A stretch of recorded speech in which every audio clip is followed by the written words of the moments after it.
Perfect timing. Hello. Perfect timing. Welcome to Real Seekers. I'm your host, Dale, the Real Seeker. And today we have the best sneezer in the world, Tyler Vela. Hey, Tyler, how's it going? World record. Maybe the first sneeze within 1 second of a live show in history, maybe. I will be like going viral after this. So, yeah. I'm good. Thanks for having me. Awesome. Yeah. So I've invited Tyler on the show. I think everyone in the audience kind of knows you at this point. We've done multiple shows together.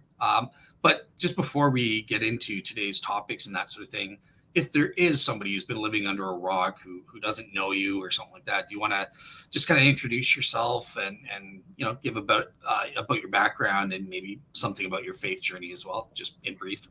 Yeah, sure. So I may have another sneeze coming, by the way. I don't know what's going on. So I'm Tyler. I am the host of the Freed Thinker YouTube channel, and with a bullet podcast and blog, which we were talking about before. I don't really do much on anymore, but I have a pretty big back catalog there. I was a Christian apologist for about 23 years almost, and was a Reformed Christian. I was an ordained elder in a Reformed denomination, the Presbyterian Church in America, and I apostatized, deconverted back in October of 2022, November 2022. I don't know, somewhere around there.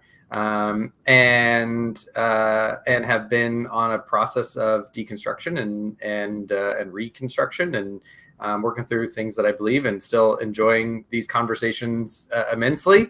And so still put out content because I thoroughly enjoy these discussions, and I love talking to brilliant people like you, and I love thinking about things and playing with ideas and trying to figure out what's good, true, and beautiful, and yeah. So I'm still putting on things. Primary interests are still things related to Christianity. So problems of evil, problems of divine hiddenness.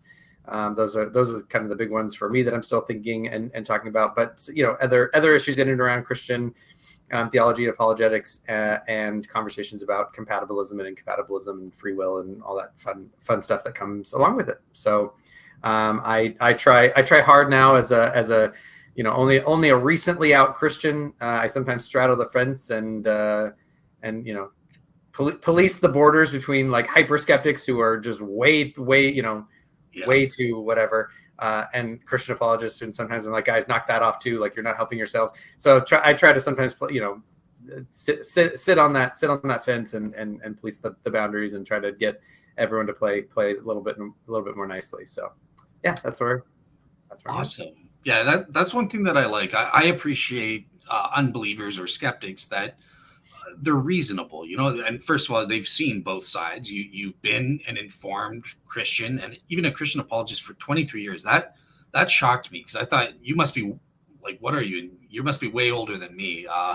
I'm older than I'm a lot older than I look. So I mean, I don't know, maybe not anymore as I'm getting older. But so I turned 44 in a couple of months. Okay. So yeah, I got the good side of the genes. So I only have a little bit of gray in my beard. I have nothing on my head yet. I was actually just hanging out with my brother, and he's been gray since he was like 25, like just a silver fox. I've got the gray on the sides. So yeah, but he has 2 daughters and I have 2 boys. So I was like a gray hair is every eye roll for you probably. So. It makes perfect sense. Awesome. Well, yeah. But yeah, welcome to the show. I think this is your first time on Real Seekers proper. Like I said, we've done Faith Unaltered together, Skeptics and Seekers together. I've been on your show, but this is your first time here. So yeah, welcome to the show. And I think it's going to be a great talk. We're kind of looking at, I've always, ever since Tyler deconverted, I know a lot of Christians were, shocked and angry and that sort of thing. But for me, I was kind of like, well, in the first place, I respect that you're coming out and being honest. Don't fake it or anything like that. Oh, there you are. And we have to be honest as to where we are, right? God doesn't like fake worship. He condemns that stuff in strong terms. And I deconverted myself, back in 2010, and I wasn't a Christian for 8 years and I came back. So it's still possible that you could come back. Maybe if I do a good job of convincing you today. Maybe. Although, I still affectionately say, kind of like how Dawkins says he's a Christian atheist. I still say I'm a reformed unbeliever in the sense that I don't affirm any of that. I don't think that it's true. But I still, I now think there's not for me. I think the problem is that there's not a single systematic theology throughout the Bible, right? So I now have no problem. I don't have to reconcile what I think are, problematic, conflicting passages anymore. So I get why, you have different theological traditions, because they're just emphasizing these different, conflicting passages. I don't think there is a systematic. But if I were to be, sucked back in, I still think that the most exegetically responsible, the most consistent of the systems is some type of reformed theological system. So I'd probably still have to come back that. So which means it's still on God to call me back and regenerate me back through, if that's the case. So pressure's off you. Don't worry. It's not up to you. It's up to God who gives and draws, apparently. So there we go. I'm just the instrument. So yeah. So do a good job, but pressure's off. My eternal destiny is not in your hands. Sounds good. All right, cool. So obviously I am kind of interested in probing into some of the details as to, why you have the current stance that you do. And part of the process towards the end, we're going to be looking at Bayes' theorem. But just to get started, before we get into anything, if you had to put a number on it, just whatever it is, how convinced are you that Christianity is false at this time? It's a good question. So recently I put a post up, and people predicted it. They prophesied it. They're true prophets. So I recently said, look, I'm probably something like an atheist now. Although I think technically, I don't know, right? So the term that I like is ietism, if kind of colloquially called somethingism, and that's that I had this intuition that there's something underlying. There's something that you could call transcendent about our cosmos. Now, with stronger problems of evil, hiddenness, suffering, just the ease of which we can explain things through natural processes, right? All that kind of stuff. I think it's pretty low that it's anything like a personal being. But so I say I'm an atheist in the sense that I'm not a lacktheist, right? Because I never have liked that as it conceptually just muddies all the waters, right? So I'm an atheist in the sense that I think it's probably the case that there's no such being or beings like a god or gods, right? I'm not certain of that. I'm not saying it's positive that way. I think there is, like I said, I have an intuition that there's something. I wouldn't be surprised if it's something like, bouncing energy cycles or reincarnation. I have no idea. But that there's something kind of underlying everything. So I'm saying that by way of saying I already have a low probability that there's something even like a deism or theism generally. When you start adding on Christian dogmas, and I don't mean doctrines, that gets exceeding much lower, because I think that with things like problems of evil, suffering, hiddenness, a bunch of these other things, the additional burden in this conceptual burden that those add to it are just I don't want to say infinitely higher, but much higher, and make it much less likely. Probably that's true. So my last answer, and then come in, is because I used to be a presuppositionalist and use the transcendental argument. When I first deconverted, and actually even before I deconverted, even when I was still kind of an ardent Christian, I was kind of like the redhead stepchild of precepts. They, a lot of them appreciated what I was doing, but I was pretty open about it. That I didn't think the transcendental argument got you Christianity, right? I thought that it got you theism, right? Because I thought laws of logic were grounded in the essential attributes and nature of God. Yeah. But I, and I'd ask them, and I still ask them, I'm like, okay, but show me how a triune God is necessary for the grounding of the laws of logic. Now, there are some ways you can go about through the one and the many, but it became so abstract to get there already that even when I was a precept, I was like, I think the most it can convincingly get you is probably theism. And so even the arguments as a Christian I thought were really, really good, still were not the best for Christianity. And that was, part of, what not led to my deconversion, but it didn't stop my deconversion. Because when I was deconverted, I was like, can you guys give me a single argument where the conclusion is Christianity is true outside of the argument for the resurrection? Mm-hmm. The argument for the resurrection, obviously straight line to Christianity. Kalam, not. Moral argument, not. Right? Like teleological arguments, cosmological arguments. Like if you think of all of the arguments for Christianity, or that Christian apologists use, there's very, very few that get you as a straight line to Christianity, right? So I think a lot of those are not good arguments anyways. So I think the resurrection is a pretty poor one. I actually didn't even use it that much when I was a Christian. So to answer your question, I am far closer to certain that Christianity is false.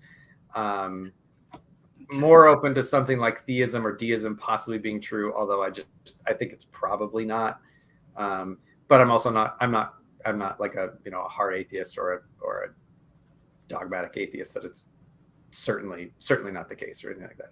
And I have high respect for lots of. I'm also not one that's like, oh, Christians are all irrational and hate science and blah, blah, blah, right?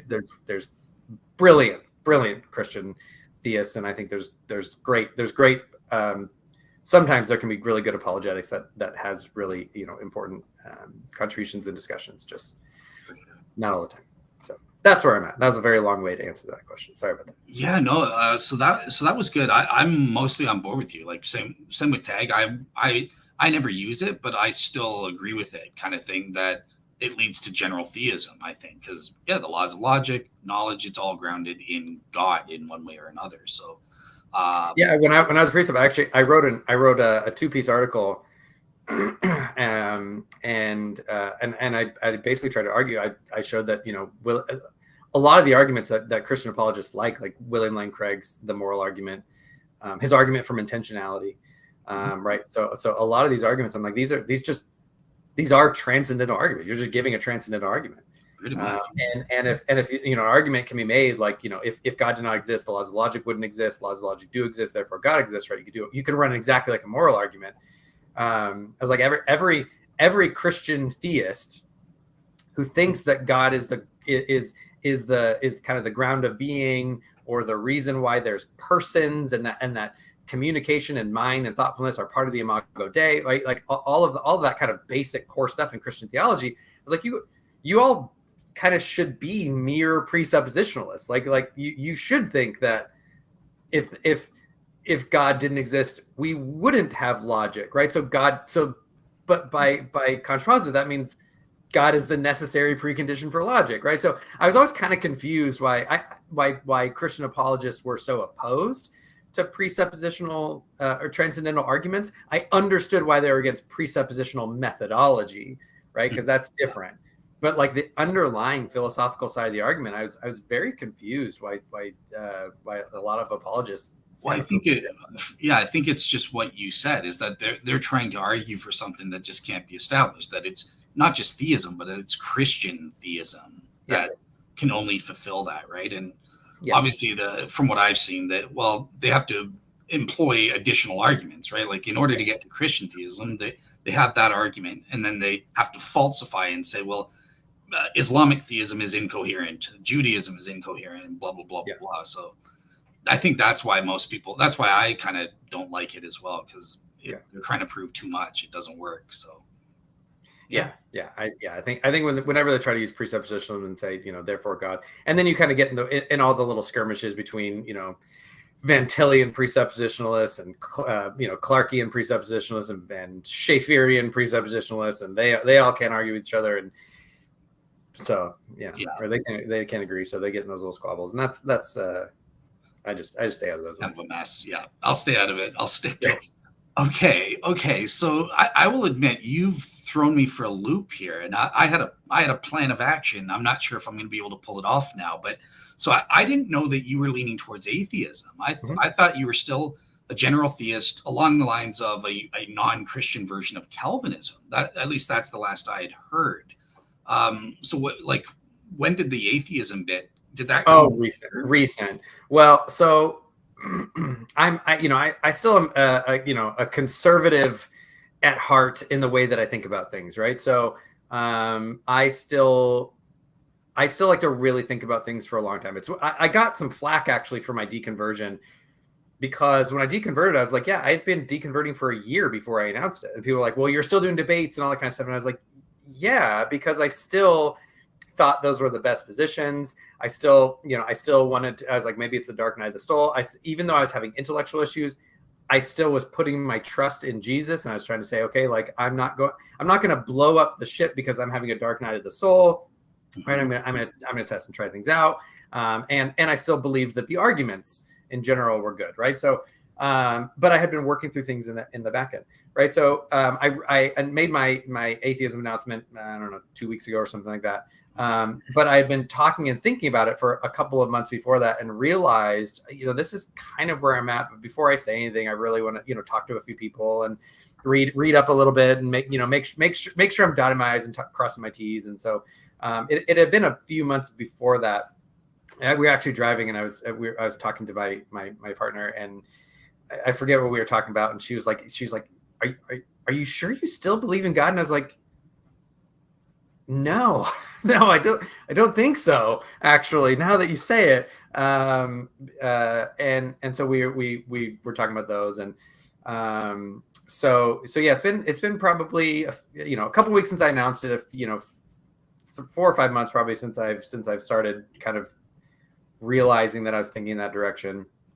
So but even when I apostatized, I mean, I was still a general theist. I had and I'm still, and honestly, I'm still friendly. It's not like I went from like theism to atheism, like full bore. Like if you think about a spectrum, I slowly degrade. So I'm probably only 10% past into the atheism side, right? So it probably wouldn't be that hard at this point to pull me back into theism if there's some good arguments and objection. And I'm also, I should also clarify, right? I'm still working through like worldview things. So I'm also not comfortable, for example, calling myself an empiricist or a naturalist, right? Because I also understand well, I think I'm generally a naturalist, especially methodologically. I also understand the confines of that, right? So I'm not the type that's going to be like, oh, give me scientific evidence or it's false, right?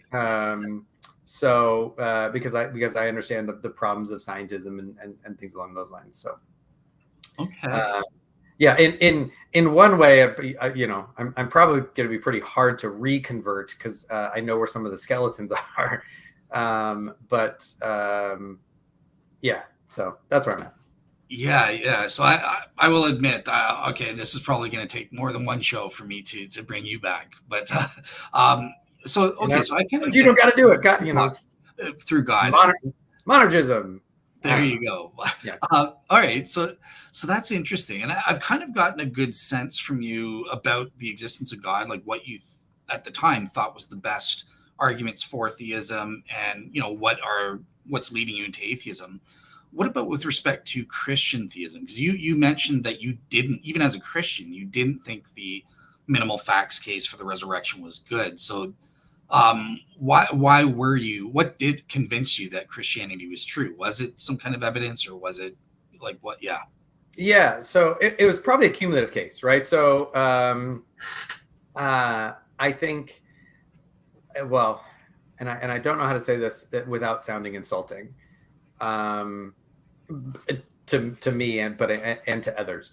I also think there was a certain level. So I had a religious experience, right? Okay. Yeah. And I understand that I now I'm like, okay, what do I do with that, right? So now looking back, I I was 20 years old. I was whatever, right? Mm-hmm. So I was in a a suggestive environment, right, with lights down and candles low, and I'd already been thinking about these things for a while, and I had just recently kind of come off the heels of I had become a theist through actually through an atheistic professor actually in a philosophy class who did the moral argument. And at the time, I mean, this was 20 something years ago. And at the time admitted, it's a really good argument. He's like, I don't think that I have a really good answer. Here's the responses. And I was like, oh, that is a really good argument. So that was one of the arguments that brought me into the main one that brought me into being theism. So I had just become a theist, not, the end of the spring semester, right before the summer. I converted in the summer. And so I was kind of already in that trajectory and went to a church service and then had a religious experience afterwards. Right. So I can look back and I can give, possible psychosomatic explanations for things. But from there, I was really into philosophy. So I read, all of the Lee Strobel books, and I read, for what they're worth now. But and looking back over the things that I read, I was like, oh well, like now, even as a more mature apologist 20 years later, I would have looked at those and been like, I mean, like introductory maybe, but like, so I read a lot of C.S. Lewis, read a lot of Schaeffer, read a lot of so I think for me, why I believed was like a big iceberg of cumulative case. Lots of arguments all at the same time and read through things. I did believe the resurrection. So it wasn't that I thought that the resurrection, like the minimal facts arguments, were bad. Okay. Right. Now I look at them and I'm like, oh, I could see the problems with them. But at the time, I kind of looked at them like the ontological argument. I actually right now think the ontological argument's probably the best argument that theism has. Thank you. The problem is it's just wildly unconvincing, right? So it has this downside of being so obscure that even though I think it's probably the philosophically the best one, yeah, I don't know anyone who's going to believe because of it, right? Maybe someone somewhere, I don't know, but so rare, right? So I thought the minimal facts was kind of like that, where there's so much spade work that has to happen. It's open to so many questions. It's open. I just thought the amount of work. It sounds really easy to do. It's minimal fact. You just talk about these 5 facts and whatever. But I was like, oh, but it's so much more work than that. And you basically have to get people to like now understand how historiography works. And like, I was like, this just, I don't think it's apologetically helpful. And I found the more I engaged, the more people, I didn't meet people who came to believe in Jesus because of a minimal facts that heard it. I heard a lot of in-house debates about it from Christians and Christian apologists, and with these, so it was like a lot of debates, but there was no movement. So I was like, this just isn't where I wanted to waste my time on, so to speak. And so I never really used it. Now having deconverted and going back in, right? I've gone back in, and I haven't read Habermas's new massive tome because I'm out and I don't know if I want to go that far back in. But I did a couple of response videos to some of William Lane Craig's like summary videos on it. And just saying, this is why I don't think this argument works just generally. So even if the resurrection is true, this isn't a good way to argue for it. It seems like a lot of the points are pretty disputable. So yeah. All right, cool. All right, so that's good. I have one kind of last preliminary question before I start getting into what I wanted to talk about. But so the other thing, and it's so in a way, it's kind of interesting that you've now come out as an atheist, because I was going to mention that a lot of complaints that Christians have, and something that I've noticed with people deconvert and stuff like that, not just with you, I guess, but like others. I've had David Campbell Cook on the show, or other people. And I'll notice that there's almost like, okay, once you go skeptic, you can never go back. Like, it's almost like, okay, your opinion changes on everything. And that's what I find being impossible. It's almost like, well, hey, I don't believe in Christianity anymore, so now I have to deny everything. Like, every Bible error is in fact an error. There is no harmonizations at all. Like, I'm wondering, in your case, is it like, for me, when I converted, I still had a mixed bag. I still hold on to the objections I think Christian arguments failed onto. And even now as a Christian, I could give you evidences on the other side that I think work on a balance of probabilities.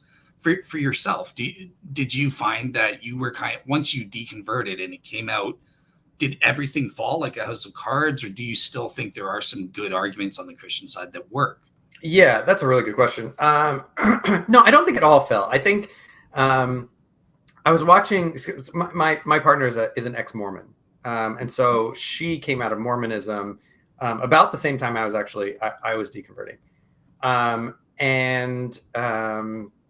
so we were listening to this podcast, and it was this ex-Mormon, and he said something that was really interesting. He said, we believed unbelievable things because we were trained to believe unbelievable things.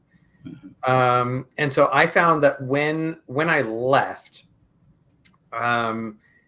once I started shifting how I thought about things, it is a little bit of a house of cards, right? Because the kind of the structure of how you think about things and perceive things. And I've always thought of beliefs as like, sometimes you talk about like foundationalism, and they think of it as like building. I've actually kind of thought of it as like a web. If you pull at one, so like the block tower, you knock out one, the whole thing falls, right? The web, you can cut some, and like, a bunch of other strings pull out with it, but it doesn't mean it's all completely gone. But when you have that web, you think about things kind of within the context of that web. And so what was convincing within that context is now not convincing. And sometimes I'll talk to Christians and be like, you used to be a Christian. How do you not know what we believe? And I'll be like, no, I know exactly what you believe. Or I'll ask a question like, you were a Christian, you know the answer to that. And I'm like, I know how I would have answered it when I was a Christian. But I also realize there's 20 different ways you could answer it as a Christian. I want to know which one you are going to answer with before I respond to you, right? But also, the questions make sense differently, and I don't know how to explain that to someone who hasn't gone there. You've gone through it before. You probably know what that feeling is, where a question that seemed really stupid when you were a Christian, when you're not. I still don't want to, I'm not going to ask like, okay, who made God one? But there are ones where it's like, okay, but like that harmonization is kind of dumb, right? So I can look at the two passages and say, okay, like when I was a Christian, I could come, you can harmonize anything.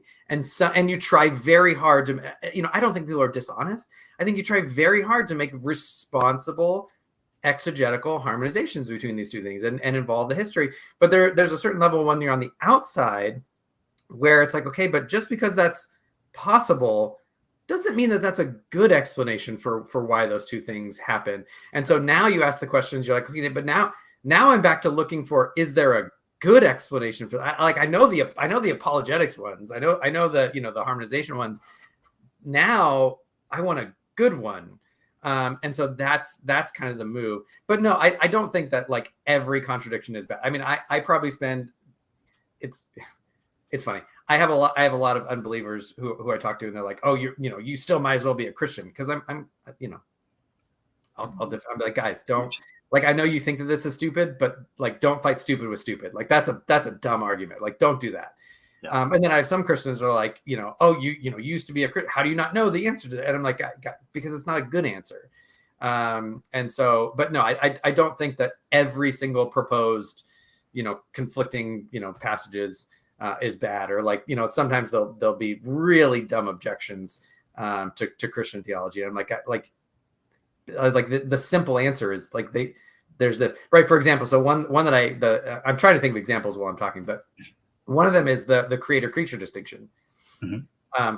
I still think the creator-creature distinction, very important distinction, totally makes sense. I have no problem with the creator-creature distinction, and it drives a lot of Christian theology and a lot of ways that you could answer, and I think in some ways probably should answer some of the objections. And sometimes atheists will put up these challenges, and I'm like, yeah, but like, if you just understand the creator-creature distinction, that's not a problem whatsoever. Now, I think creator-creature distinction can be used way too much, and in ways that don't make sense. But at a base level, yeah, it's part of the warp and woof of Christian theology. Of course, that's going to be, if you want to make an internal critique, you got to deal with that, right? You can't just ignore it. So. Yeah. No, I totally agree. And like I said, even for me as a Christian right now, like I've done entire show back when I was on SNS. I remember we did an entire show on some of the things that I call the human factors as one of the negative evidences against Christianity. And there are some examples. I've been able to solve some, but there were some, and I can't think of an example. This was like years ago, but I cited examples where I'm like, yeah, on a balance of probabilities in isolation, like nothing else, just considering this, like, yeah, this is probably an error in the Bible, or it doesn't reflect God. God. It's a falsehood or something like that. So I concede to the skeptics, but obviously there's that, as we're going to be learning with Bayes, there's that cumulative judgment. And so I can take the hit. I can lose a couple battles because that's where I am honestly right now. But in light of the overall context and the overall evidence, I think overall Christianity is true. So I believe there's a solution for this, or that I haven't thought of, or maybe it is just an error, but that doesn't affect Christianity. The Bible maybe has errors in it or something like that. So and maybe and this could be, and this so I also try to recognize where I have biases, and I have I have weak spots, right? Yeah. And maybe this is one of mine, right? But and it could be kind of a hangover from my Reformed faith or whatever it is.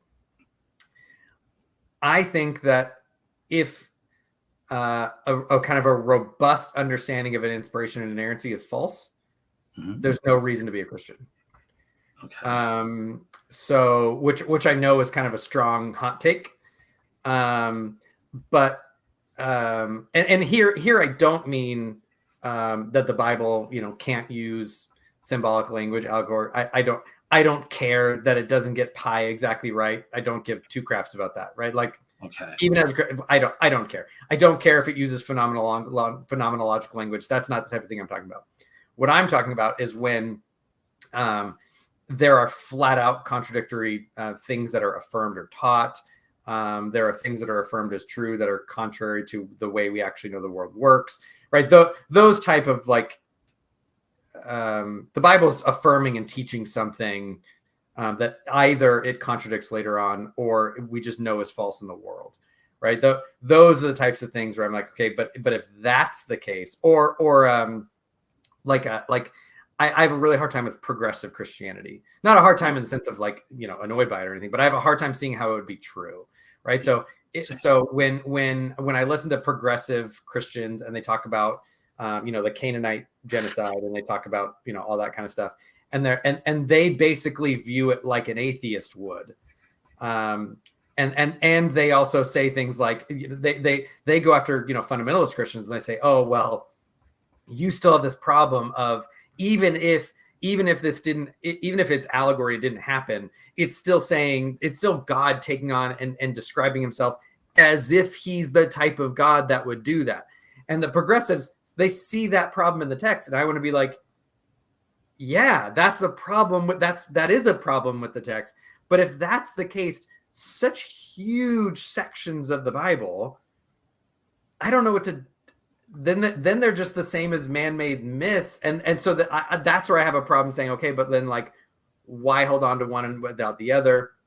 And the Jesus story.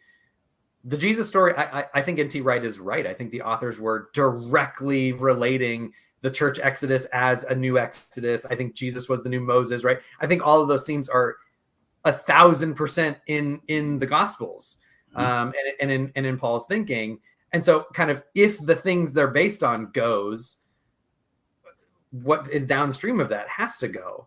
And so I kind of have a hard time seeing how that's why when I left Christianity, I didn't have a stopover in progressive Christianity, because I think that's worse, right? Or, some open theists will be like, oh, he left Christianity because he was reformed. And I'm like, no, I left what I think is the pinnacle of Christian theism. I'm not gonna jump back. Like, I think open theism is almost incoherent. Like, why would I go stop over there first? Right? I'm trying to be more reasonable, not less.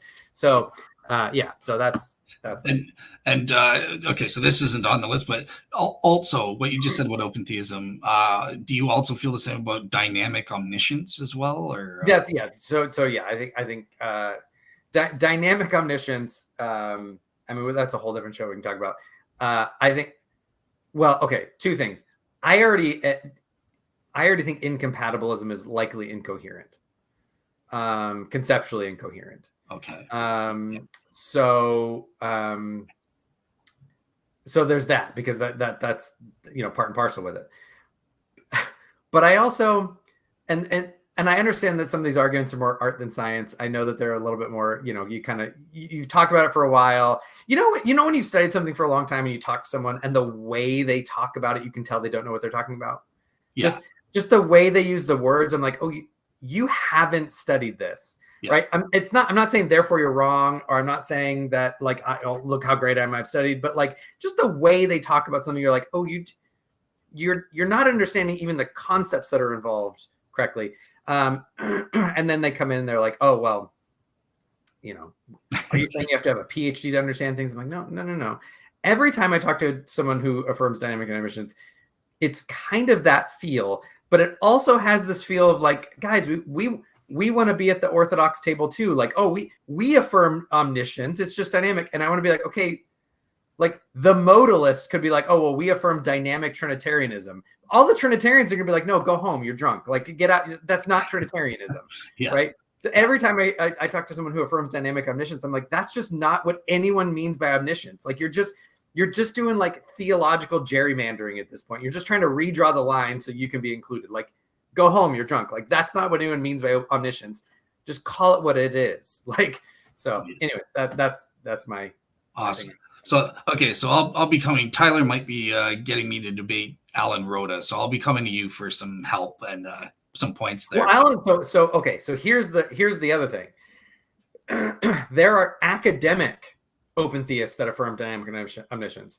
Uh-huh. I still think it's because I think libertarian, freedom is incoherent. I think incompatibilism is wildly problematic. I think part of the problem with Alan Rhoda and others is that they're doing semi-okay philosophy, but the instant you try to get any of it in the Bible, you're like, have you read the Bible at all? Like, this does not, these two things, one of these things is not like the other, right? So that's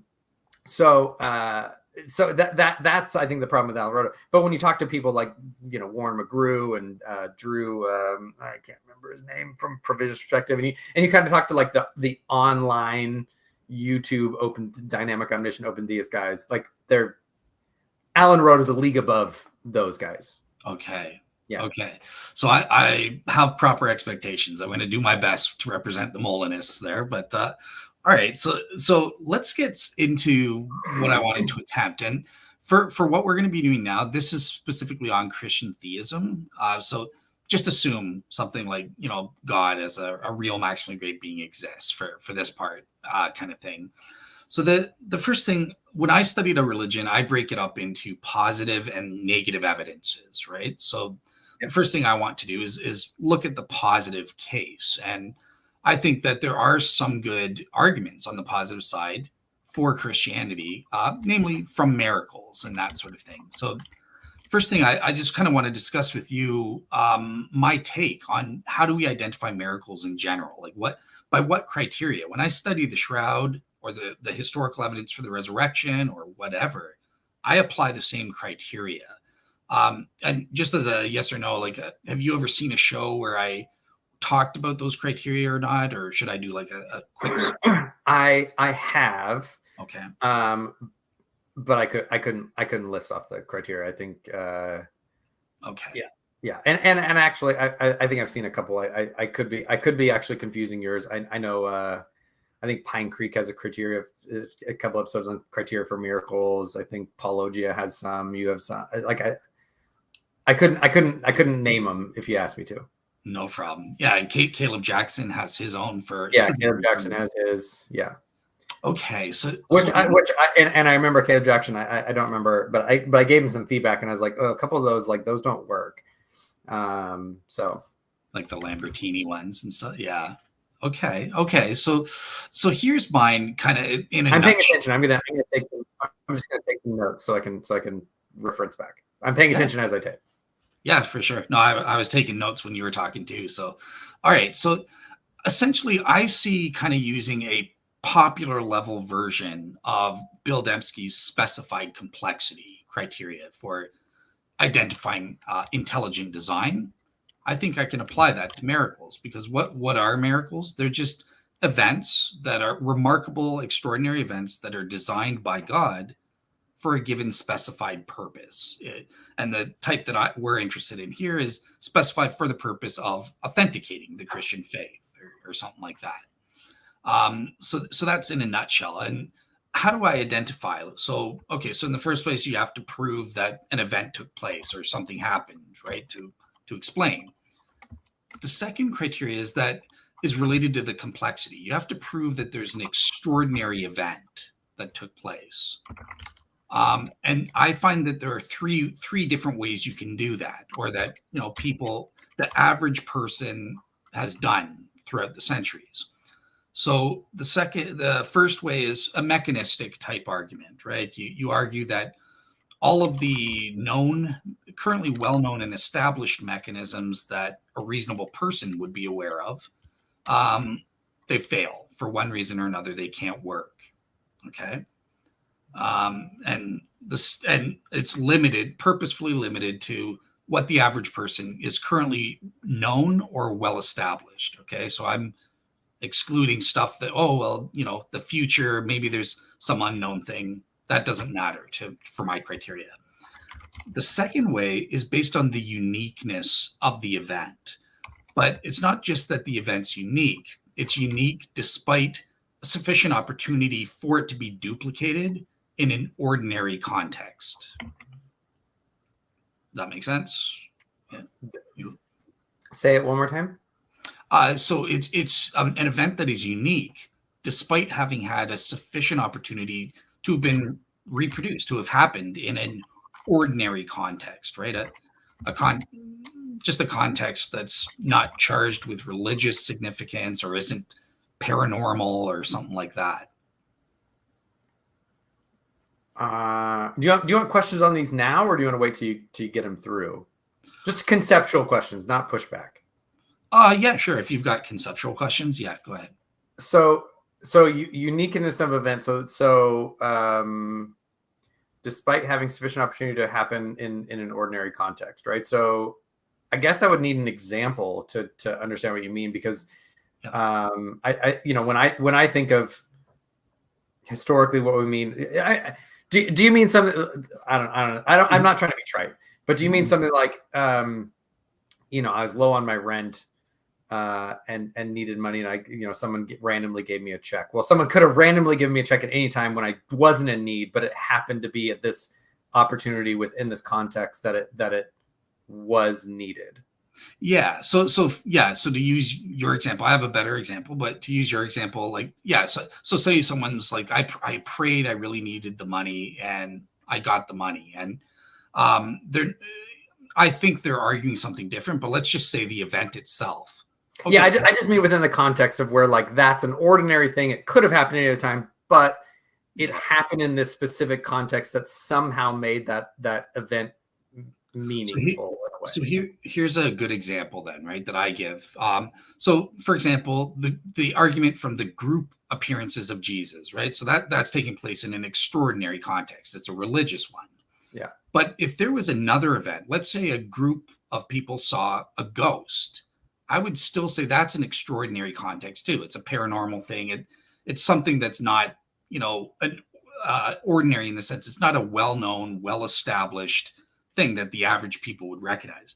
But if you tell me, well, there's a group of people had a group appearance of Tom Cruise, and let's say we know that Tom Cruise was alive and he was nowhere there, he wasn't there, then I would say, well, that's an ordinary context. Like there's nothing special about Tom Cruise or there's no context. So does that make sense with the contrast there? Kind of. I'm not sure how it adds to a defense of miracles, but I'm sure we'll get there. So I think that I understand at least what you mean. So yeah, okay. Yeah, it's basically, I'm just saying it's an event that an ordinary average person would recognize as extraordinary and remarkable. Yeah. Okay. And then the third way kind of relates to your example. It's based on not the event itself is extraordinary, but the circumstances surrounding it. So maybe someone will say, well, look, I got that money right after I prayed for it or something. So it's the event itself isn't extraordinary, getting money right at the moment I need it, but it's the circumstances that right after I prayed to God, it came in. Someone might try to make an argument from the extraordinary timing. Okay. Yeah.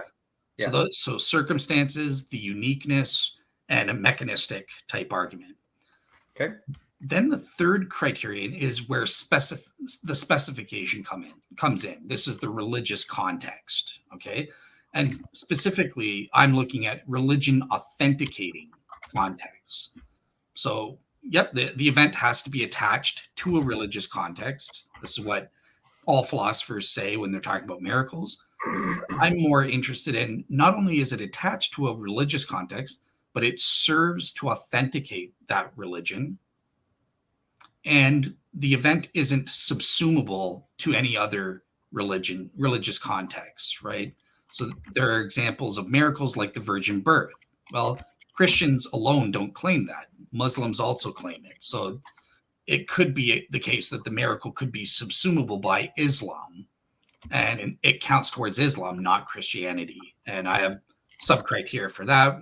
We don't need to go into that unless you want to, but that in a nutshell is how I identify a religion authenticating miracle as positive evidence. So yeah, like what are your thoughts, I guess, in general? Is that a good approach? I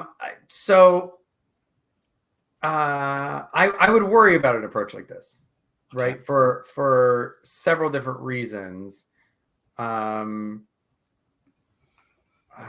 don't know how to remove the subjectivity from this is my first one. Okay. Right. So, what counts as unique, for example, what counts as the religious context being what does it mean that it authenticates, right? Because an evidence, we can say something is evidence if it makes something more likely, right? So if it serves as evidence, but so maybe that, but and then I guess I just have an underlying skepticism to it, right? So there's a sense where this doesn't head off the concern about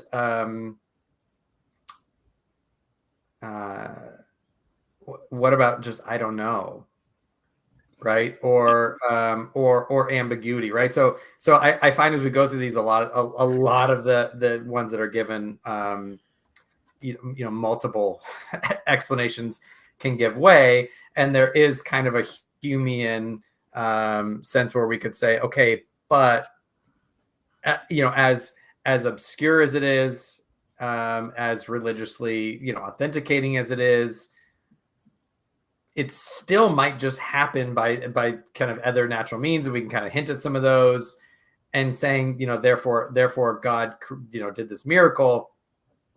may just be a bridge too far still.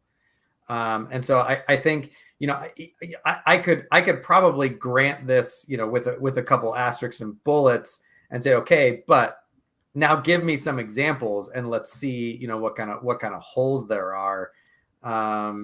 Because I think that each one of these probably has enough holes that, I used to say, putting a bottomless cup inside of a bottomless cup doesn't make it magically hold 2 cups of water, right? So each of these, if they have enough holes in them, putting them all together doesn't kind of shore that up.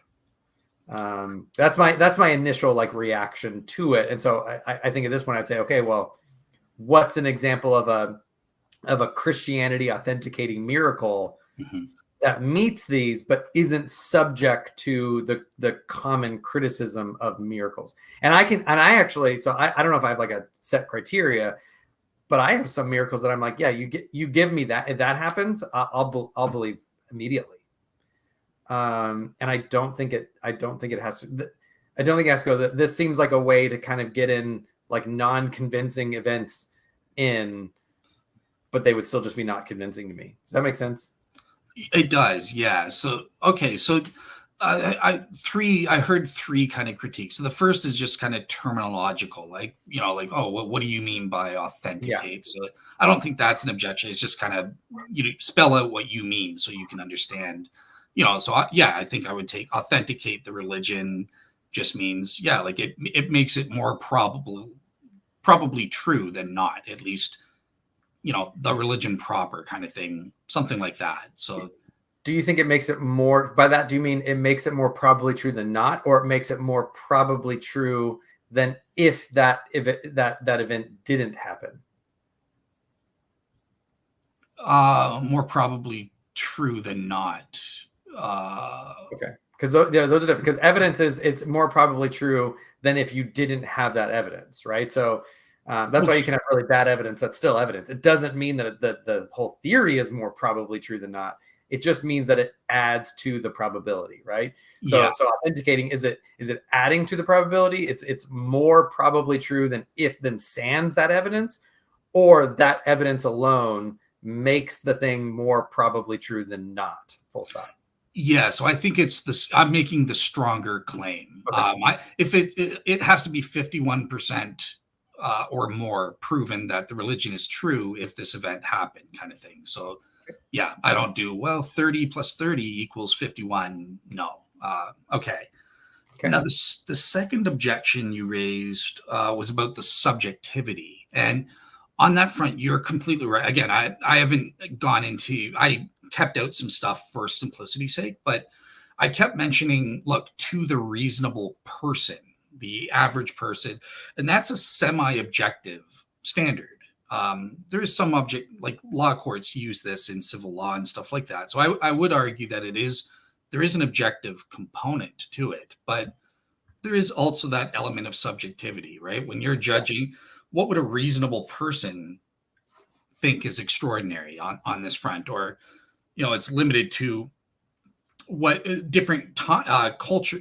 The reasonable person is subjective in that the reasonable person living in 1300 will possibly have different standards from us today, where we have a lot more scientific knowledge, right? Yeah.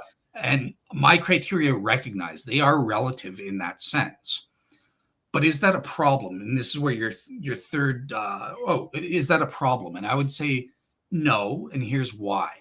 Because the component of God's responsibility, remember, you said it's not on me, it's on God.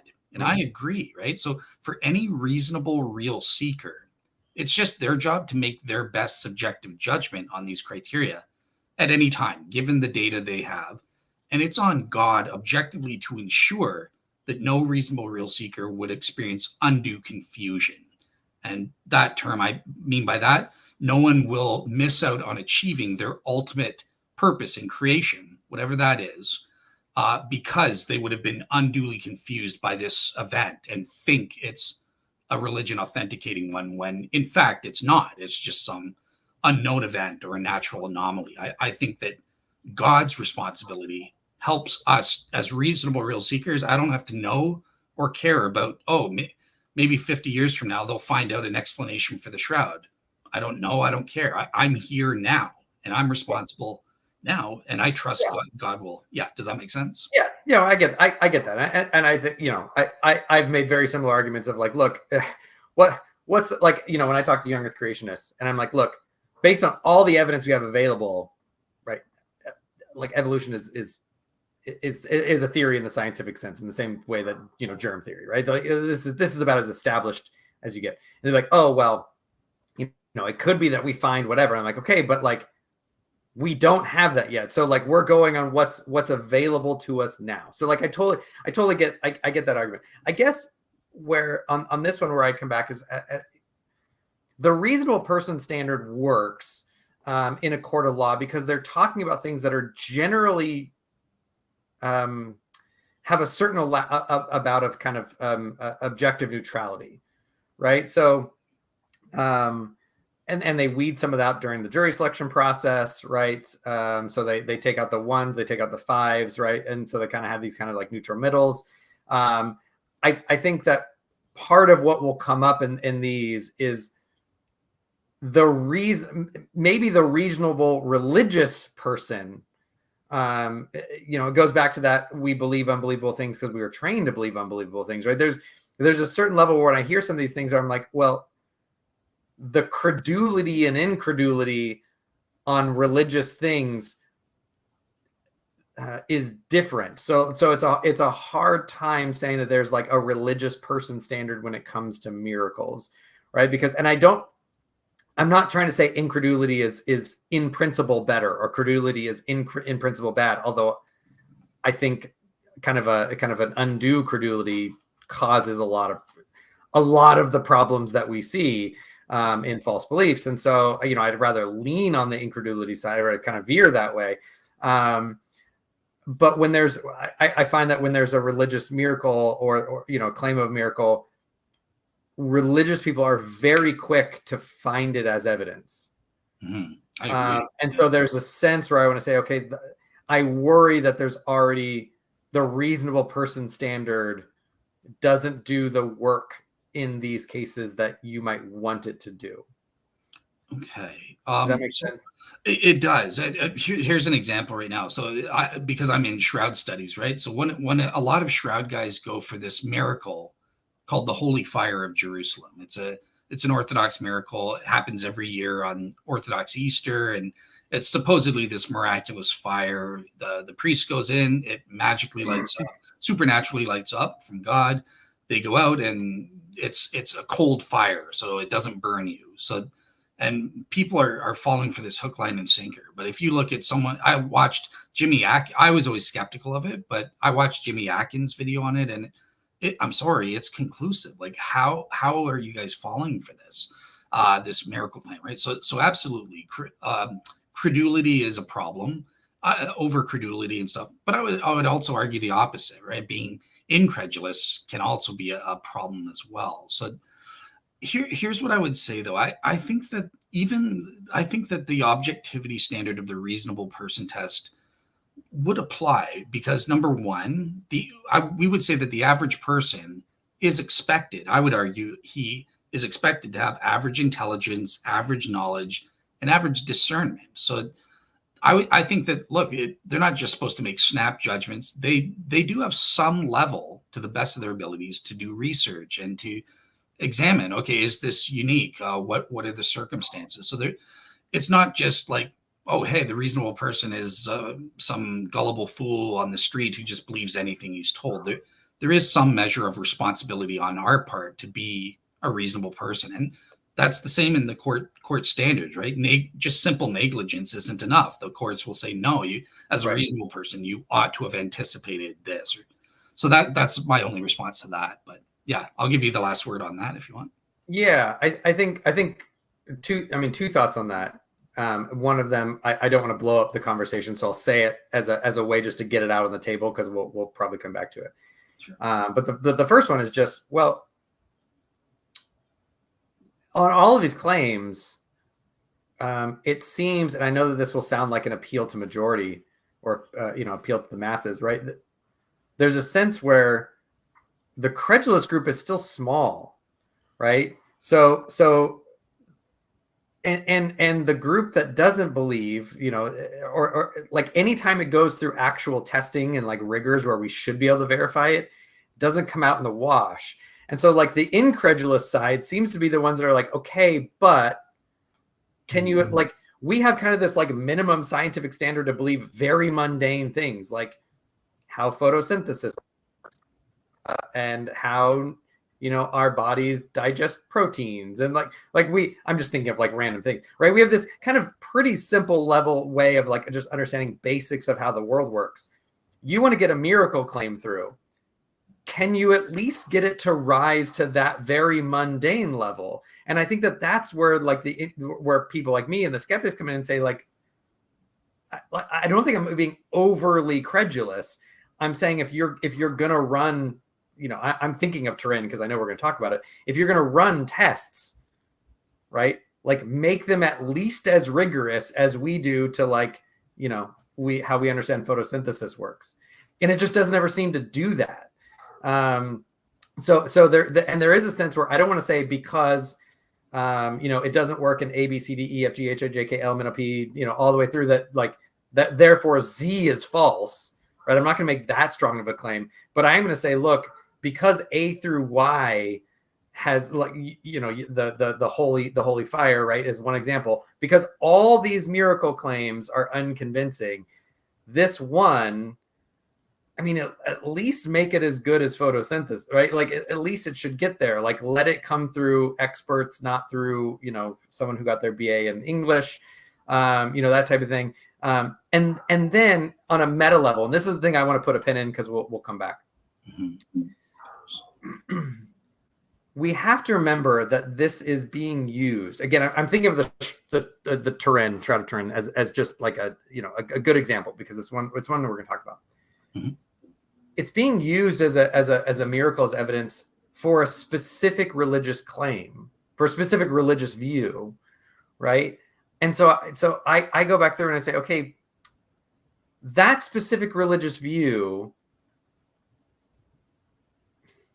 in order for the miracle claim to work, it has to overcome some of my objections to that view, some of my already intrinsic low probability, right? So to just put it, this is going to be very very untidy explanation, because I know I'm not going to formulate it well. Mm-hmm. I think that if Christianity is true, I can't see how God would be so hidden, for example, right? Because my eternal soul is on the line, right? So I think something like Schellenberg argument for, non-resistant non-believers is a good argument. I shouldn't exist on Christianity, right? Because, I was very credulous, right? It seems trivially easy that God could have shown up in such a way that I would still be a believer to this day. I can think of hundreds of very trivial ways to get there.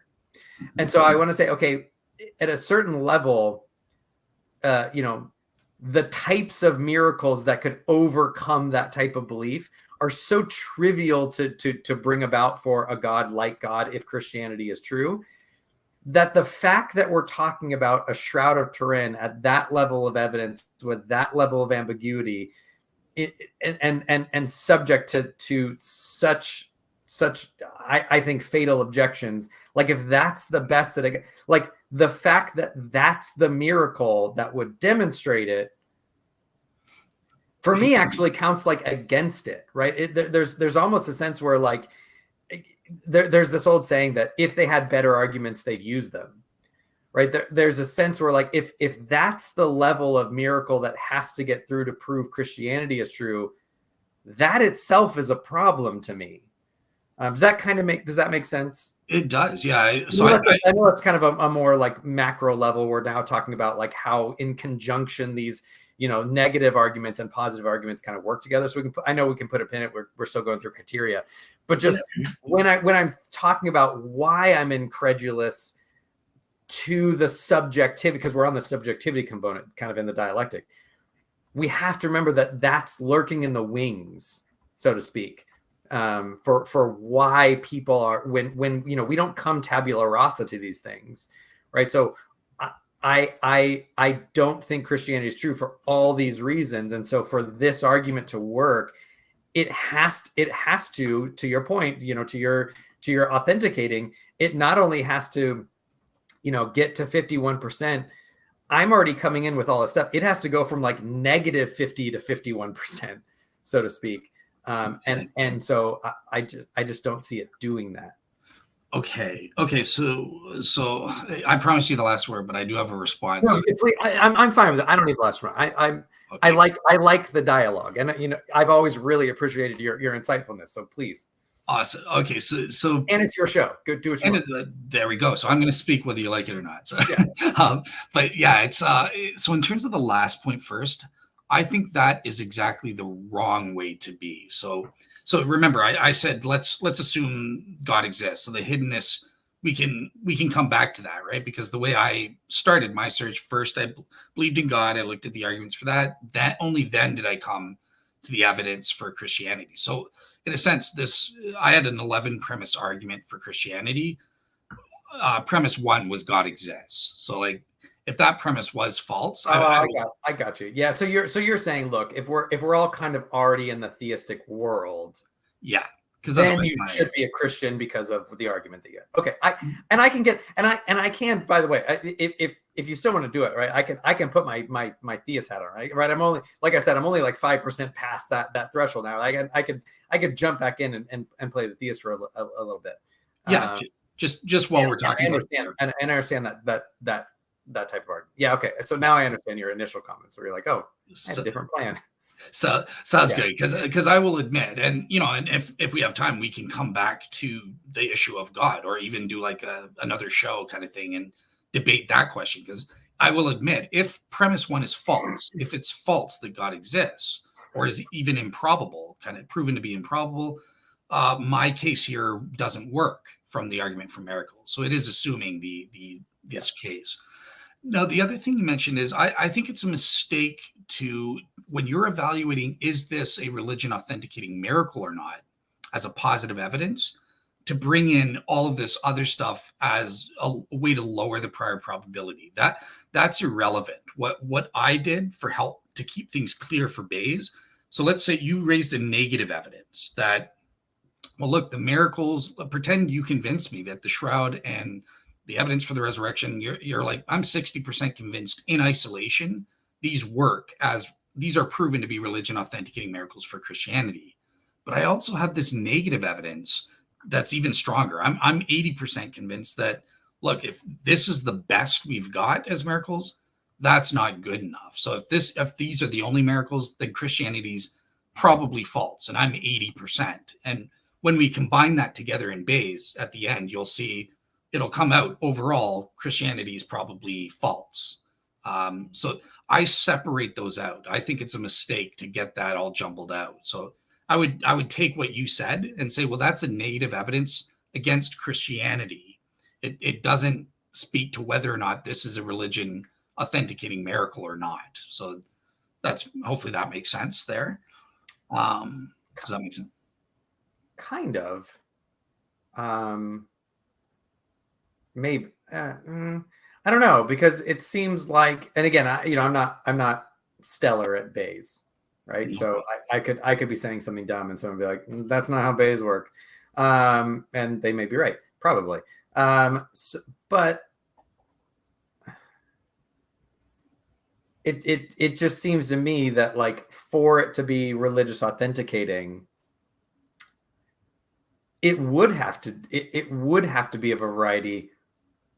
In order to authenticate something, it has to be able to overcome the things that would inauthenticate it, right? So, and I think there are some things. So, for example, let me give an example.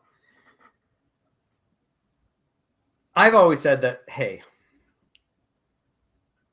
right? I don't need a miracle. I'm not saying that God has to rearrange the stars and say, like, Yahweh made this. That would do it for me, to be honest. But it doesn't have to be that, right? We already know that God does something like Damascus Road experiences, right? He's done it. We know that's a miracle that God thinks works, right? Mm-hmm. Give every single person on the planet a Damascus Road experience, right? Mm-hmm. That would do it, right? You'd have a unit. Now, you could have hyperskeptics like, well, how do you know it's not aliens? How do you know it's not, a glitch in the matrix, right? You could have that type of skepticism, but there's a certain level where it's like, okay, yeah, you could be that incredulous about anything. I'm sorry, if everybody had a veridical Damascus Road experience and they had the same experience, mm-hmm.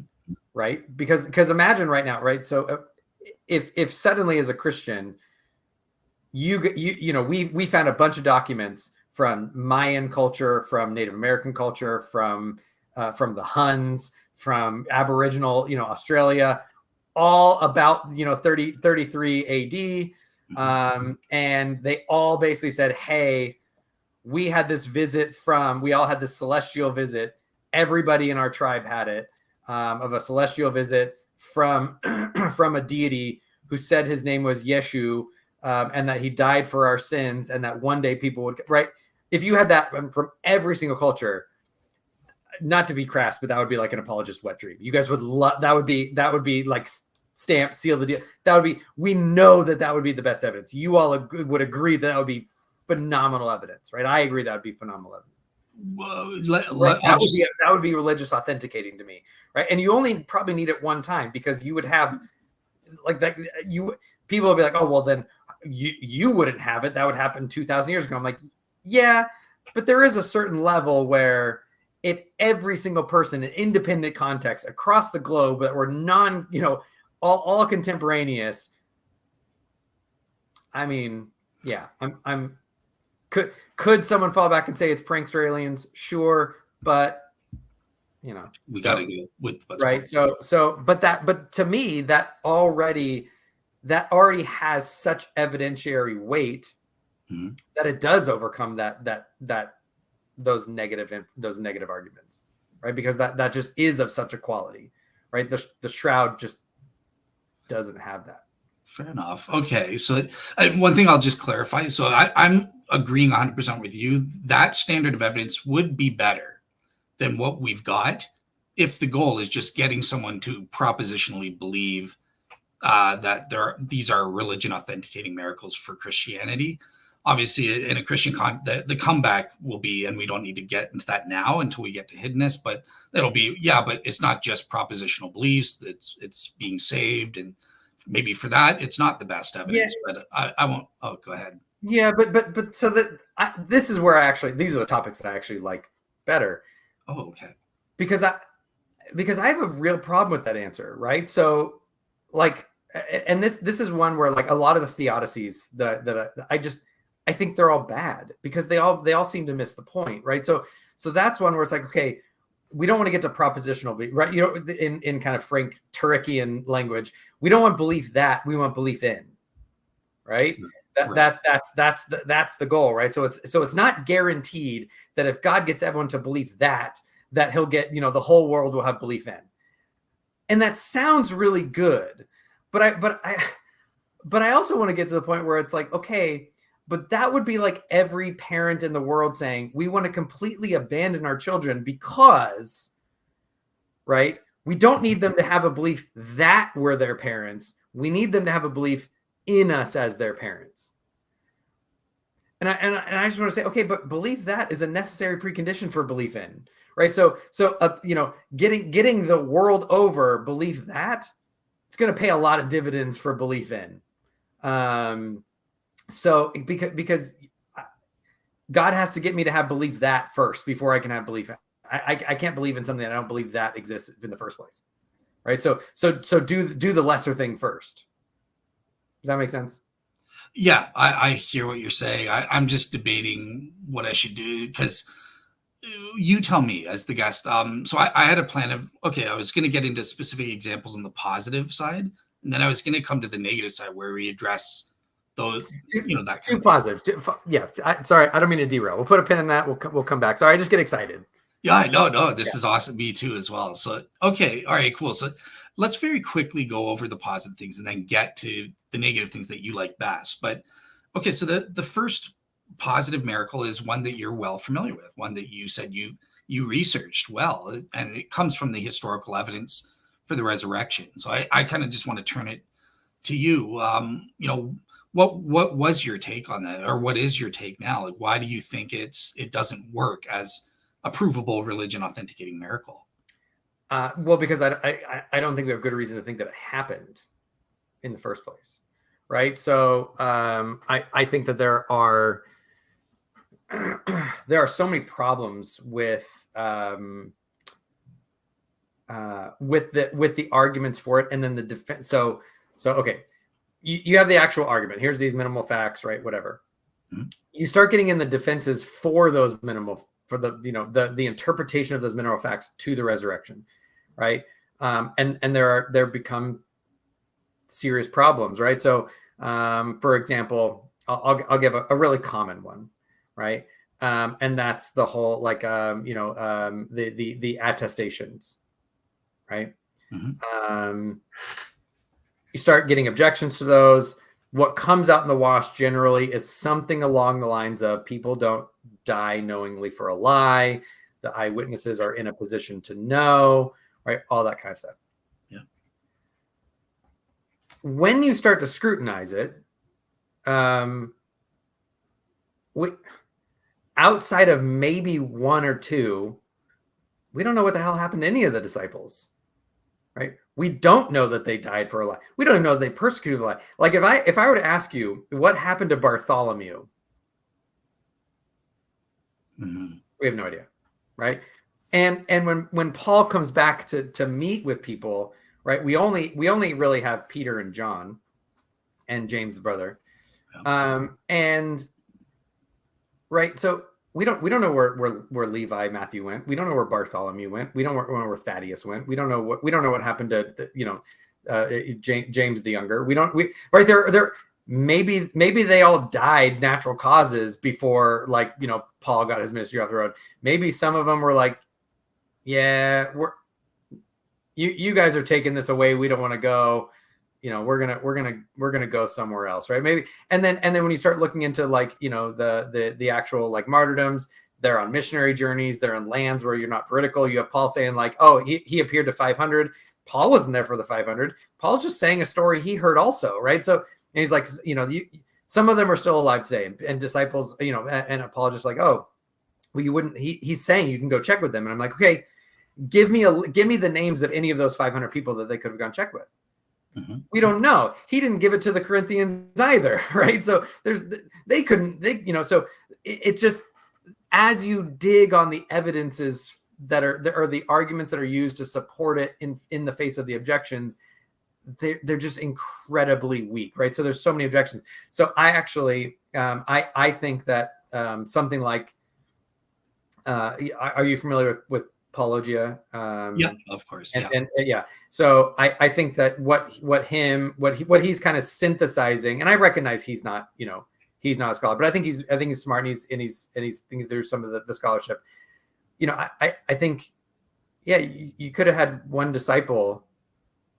You only need one to be, maybe Peter did have a fever dream, or a post. A grief hallucination or something like that. Again, you're in a highly religious context.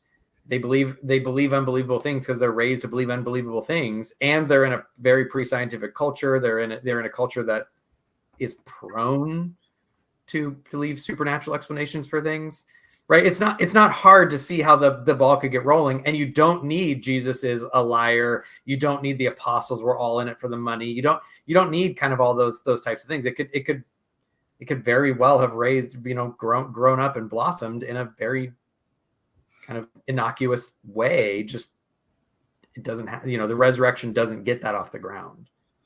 Okay, so believe it or not, I don't know if you saw it, but on Faith Unaltered, we had an open mic where I directly responded to, and I just not being modest, I guess, but I think I refuted his minimal witnesses hypothesis type thing, as opposed to the minimal facts. But just to clarify, so in terms of the minimal list of minimal facts or facts, I'm curious for you personally, how many of those do you think are historical facts, or do you just deny because you mentioned you think Peter had an appearance, so you think that is at least a fact.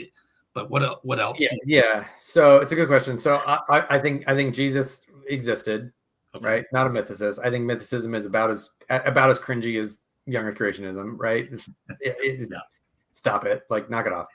I think Jesus died on a Roman cross. Okay. I think he was buried. I agree. He was probably buried in a mass grave. Okay. And I don't think I agree that there was an empty tomb. I think that there was, without going into too many things, I think that there was likely I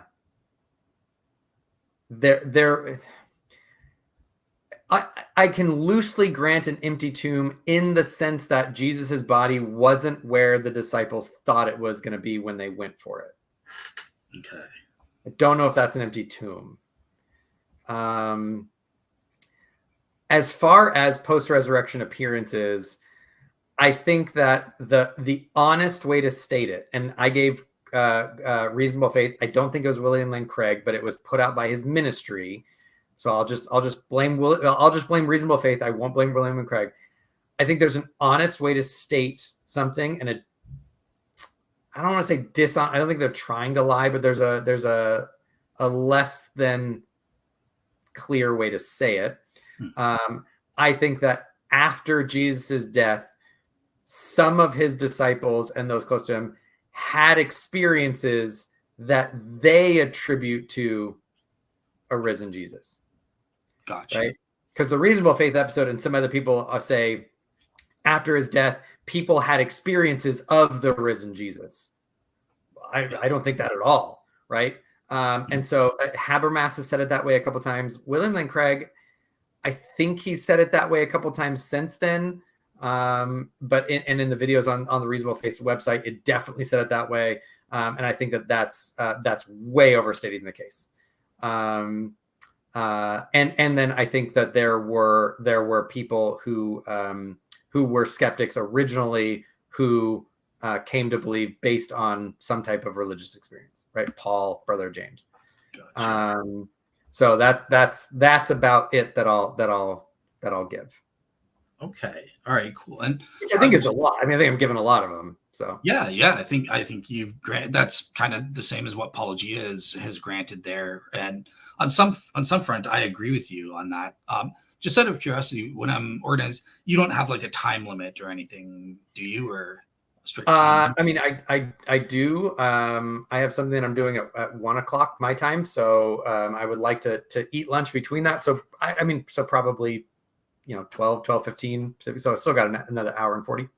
An hour and 40. Okay, great. Okay, cool. So I'm gonna agree with you that I think it is a provable fact that we can at most prove that some of the apostles had it without going into like general reliability arguments from the Gospels. And on that front, okay, so actually, yeah, first thing I wanted to say is one of the first things you said is that you think we can't prove that the apostles died for their belief in the resurrection as martyrs.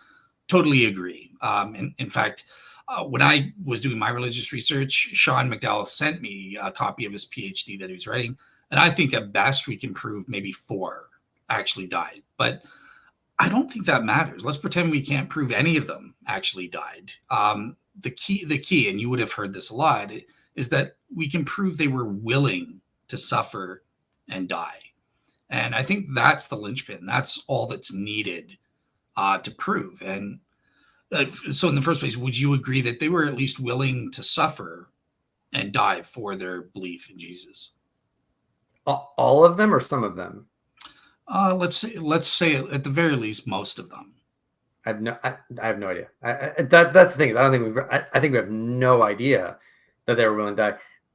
I think we can say that Paul was willing to suffer, and that some of his early disciples. Right. So we have, for example, Stephen dying. But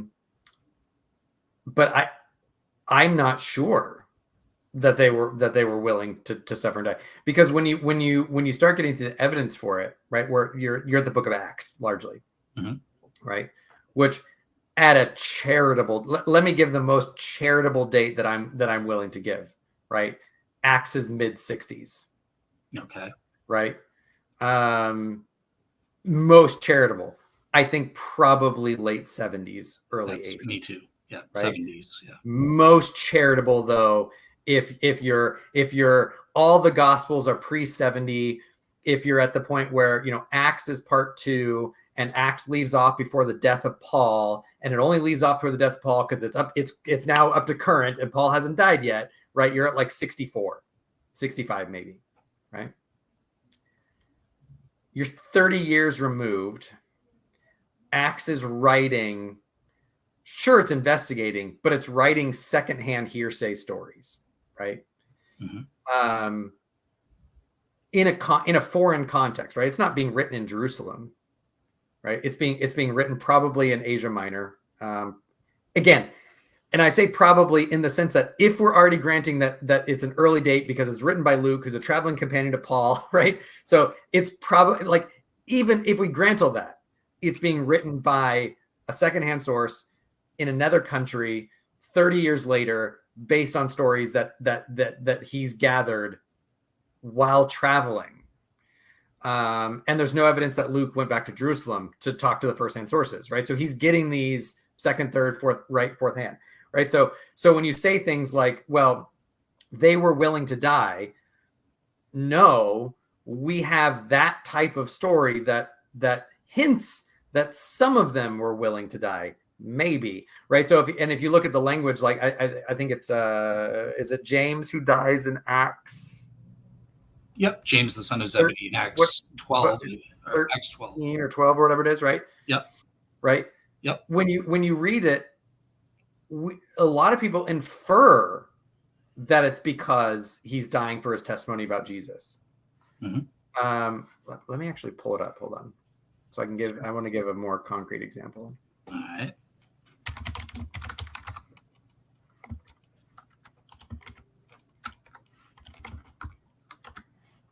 It's Acts 12.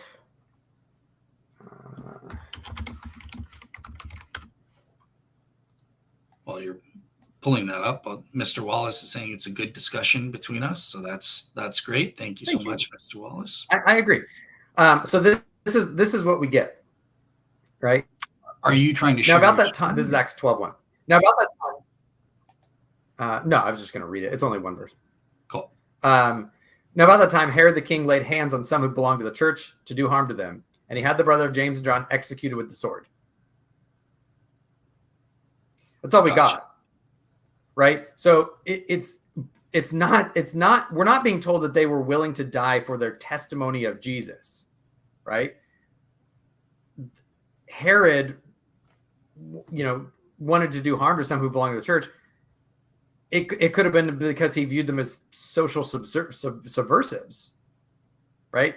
It could have been because, we know that, for example, John was beheaded because he was talking trash about Herod and his marriage to his sister, right? So we have no idea why that they were being executed. They could have been executed for purely political reasons, right? So even in the text that's used to try to show that they're being willing to die for their belief in the resurrection, that's not there. We don't.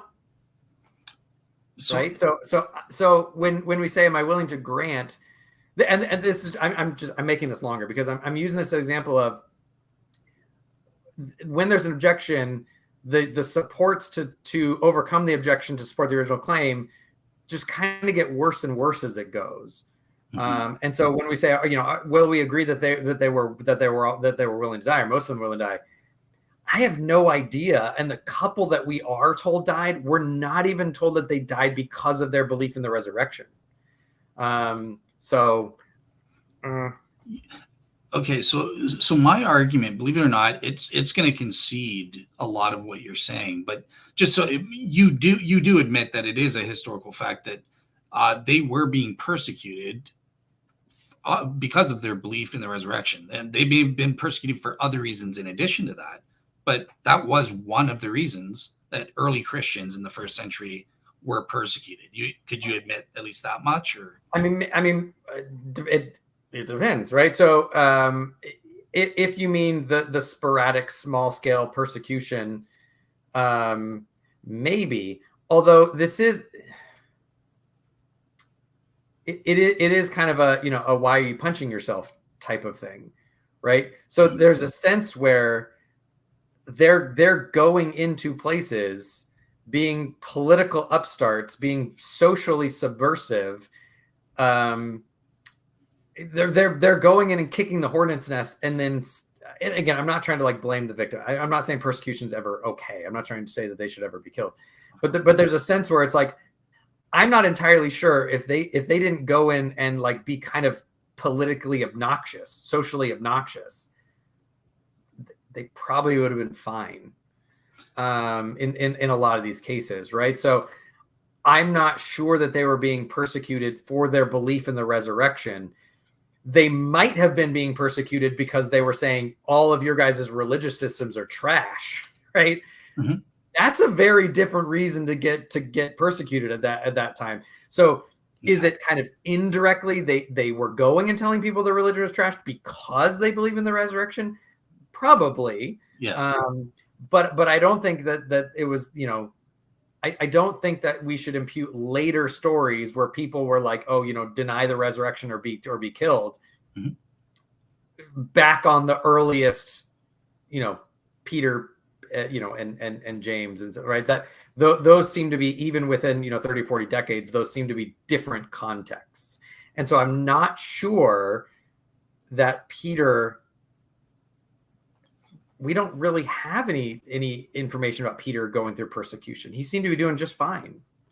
Okay. So I'm not sure. So let me present. Here's the argument I give, and it's an implicit one. Okay. So yes, the first pillar is I think I can establish historically that one of the reasons, and this would have been known to the Christians at the time, that they were being persecuted at the very least was because of their belief in Jesus and the resurrection and stuff. And that was one of the reasons. The second thing is that we know that it was a primary motivation of the eyewitnesses and stuff, and there's multiple evidence of this, that Jesus' resurrection was a foundational belief of the Christians, and this was a motivating driver for them to preach their message to. And I think I would even argue, they wouldn't have been social upstarts in any sense, if it wasn't for this fundamental conviction about the gospel message that they were sharing. They probably would have went back to Galilee and become fishermen or something like that. So I think that's historically established. And then the other part that I think is historically established is that, okay, so we have people suffering and stuff, at the very least suffering and possibly dying for this belief, or in part for this belief. And we know that the disciples stayed together, kind of thing. There's no reports of any of them recanting later on and saying, oh, this is enough. Okay, this is too much. I'm out of here.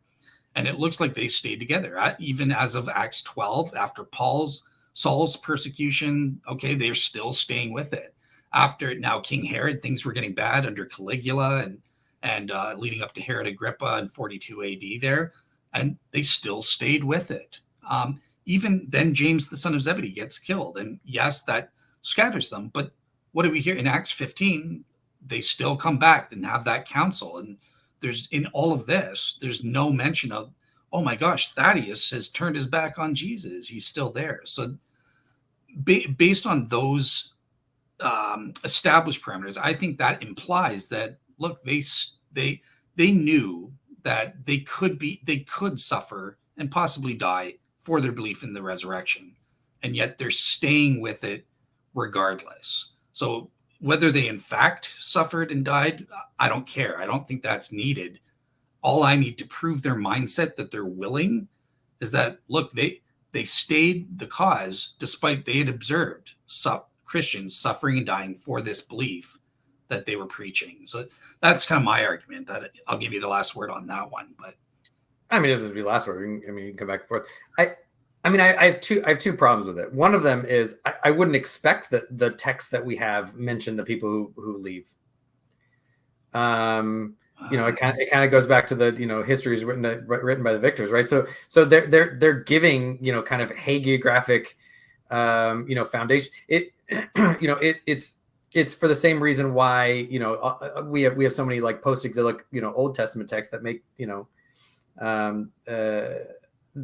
that tell the certain history how they want to, because they're forming their history, right? So there's a sense where Acts isn't going to say a bunch, Thaddeus left because he threw up his hands and was like, this is nonsense, I'm out, I don't want to do I didn't really believe in it, right? We wouldn't expect to find that in these texts, and we really only have one text about the early church, right? Acts, that's it, right? So I wouldn't expect to find it there. It is loudly quiet about any of the other apostles. Again, I'm not going to make too strong of an argument from that, because I'm going to run into an argument from silence. Remember him, but yeah, but Judas was that you needed Judas as the fall guy for the story, right? You had to have one person as the fall guy to fulfill the prophecy to get it there, right? And what's interesting is Judas was already not there at the beginning of the Christian movement, right? He's already out, right? So you got to explain that. Well, of course he was possessed by Satan, right? Why wouldn't he be? So you already have that kind of that foil for the plot line to go through. But the other thing is again, if you go to something like Paul Ogia's minimal witness theory, right? Mm-hmm. You only need one person to convince the rest of them, right? So you have one person who had a grief hallucination. I saw Jesus. I saw Jesus. Okay. The other ones go on, and now you're in a position where the eyewitnesses aren't actually eyewitnesses to the resurrection necessarily. They're now suggestible, susceptible, almost secondhand. You're now in the position of like, well, Muslims are willing to be martyrs today. Christians are willing to be martyrs today. That's not evidence that the history of it's true. It's evidence of the sincerity of their belief, right? But you can't try a line, right? If something like the minimal witnesses is true, even if we could show all the other 11 disciples were willing to die for it, that doesn't get you anything other than modern day Christians willing to die for it. It just shows that they sincerely believed what they came to believe. It doesn't show that they actually were eyewitnesses to the resurrection, put their hand in his flesh, right? You don't get that. And again, yeah. So that, okay, perfect segue. Geez, you're a mind reader, because that leads to the second thing, major criticism that I have of this minimal witness thing. It's not true. It's, in fact, I would say psychologically and sociologically impossible, virtually impossible, that one person could have had a grief hallucination and then convinced the other 12 or the other 11 disciples. In fact, it would be the opposite. So, and I've actually spoken to secular experts in hallucinations when I was doing my research. And look, skeptics say this all the time about the social pressure and dynamics and stuff, right? So what I argue that the majority of the 12 that were on equal authority socially and stuff, they had to have some kind of appearance experience.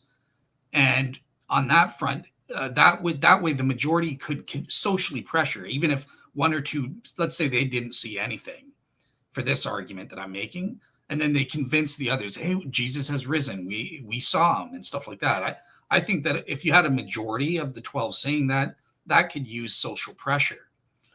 Now, here's the thing. You might say, well, let's just say, okay, 6 out of the 11 had some kind of either a hallucination or an illusion, something like that.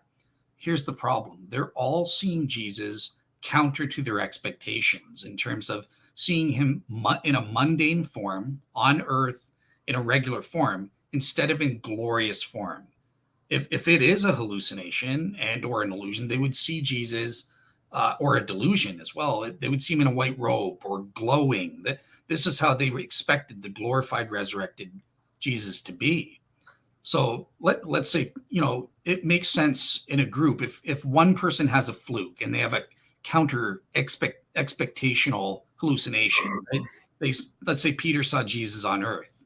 Well, the others are going to see him gloriously, and they're going to gang up on Peter and say, "No, you missaw that. He has to come gloriously. We know that's how the resurrection body is. That's how we saw him." And I think it wouldn't be Peter convincing everyone else, "Oh yeah, he was just on earth and he looked like a normal resurrected body with complete with the holes in it and stuff." It'd be the other way around. We would have tales of this.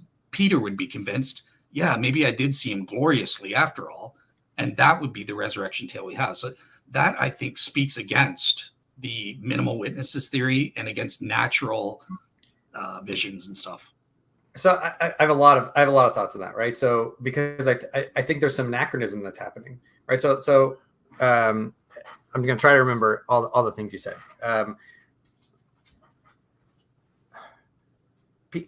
So the minimal witnesses, Peter has a grief hallucination, convinces the others, right? They're in a suggestive state. They might then have their own grief hallucinations, right?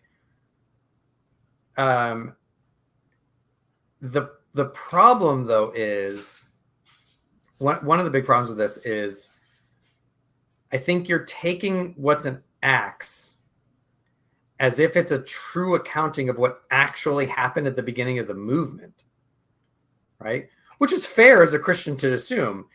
It's just as a skeptic, I'm not going to grant that, right? So I could very easily think, well, you have Peter, grief hallucination, convinces the others. They're in a susceptible state, have their own grief hallucinations, whatever. They start going out preaching. The ball has started rolling now, right? All you need for the minimal witness thing to do is the ball starts rolling. That's it. Once the ball starts rolling and snowballing, by the time you get to Acts, again, very, very charitably, 30 years later, right? Average life expectancy, a lot of these people probably aren't around anymore. Let's just be, let's call that the average age of the disciple, even if they're young, let's call it a high teen during the life of Jesus, right? You're now 35 years later, right? You're in the 50s at that day and age. Some were probably alive, some were probably not. You're getting Acts written in other areas, right? You have these growing stories going. I'm just not going to grant, for example, that the stories about being in the upper room and putting their hands in the side and eating together and all that kind of stuff. Those are stories that someone in Asia Minor heard and stuck in the narrative. I don't need to take that and go put it back in the actual sequence of events and the actual history of getting the ball rolling. And, right? and neither did I. Ball rolling, and then it snowballs from there. And it could be the case that by the time Acts came out, Peter could have been like, well, that wasn't how it happened at all. But we don't know that because we don't have anything from Peter writing about that. Right. So we have no idea what the critical reception of the book of Acts was among what would have been the early disciples, because we have no idea, because it's snowballing. It's like putting a slanderous news story out. Right. Sometimes publicists will put out a false news story because even if they know it's false and they're going to get a little bit of lash, like once it's out there, it's now out there and it takes on a life of its own. Right. We have no idea. Right. So again, I'm not going to go back and say you're wrong. I'm just going to go back and say, but we don't know that. And so the more we go back and say, okay, but that one we don't actually know. And then this one we don't know. And then this one, like the cumulative case, if all of the supports kind of come back down to, but we don't know, then I think the overall case that all those little sub facts are supporting is also, we don't know. Okay, so here's my response is twofold. Okay, so I think it's false to say that once the ball's rolling, it'll go off. No, because if we have that ball rolling, modern medical knowledge and psychological knowledge proves that it's going to be knocked off. It's going to stop rolling or be blocked from rolling at a certain point. So, So you said that before. Sorry to stop you. But what do you mean that modern psychology and medical knowledge would stop that? Like what I mean, because I can think of like we know, for example, Mormonism started with a huckster, right? One guy in a position to know he was lying convinced. I mean, we have affidavits of people that were willing to swear. We had people that were willing to move across the country, have wars, take over. Like we know that this type of thing happens from one person convincing a bunch of people, right? And once it's out there, it snowballs, and you can't put the worms back in the can. What is it about modern psychology and medical science that shows that that's impossible if we have examples that it happens? I mean, we have lots of religions that have started, and surely you think that those started either someone lying and convincing people, or someone sincerely believing it and being wrong and convincing people. So the thing is, because they're disanalogous, right? Like religions just, okay, I'm persuading. I mean, cults rise up all the time in terms of, hey, I'm persuading you, I'm this or that, and people go along with it for whatever reason. But here we have 12 disciples, the apostles, right, of equal authority and social standing at this earliest period. And Maybe. one of them's coming up and saying, or near authority, fine. And one of them's coming up and saying, hey, I saw the risen Jesus, and it goes against everything that the Bible tells us, everything that we grew up believing about the resurrection. Jesus, he has holes in him. He's just resurrected in a mundane form. Immediately, those 10 other people are going to the social dynamics. It's going to be the opposite. They're not going to just believe him. They're going to convince him. And this is what happens with people who hallucinate and have grief hallucinations. They get talked out of it.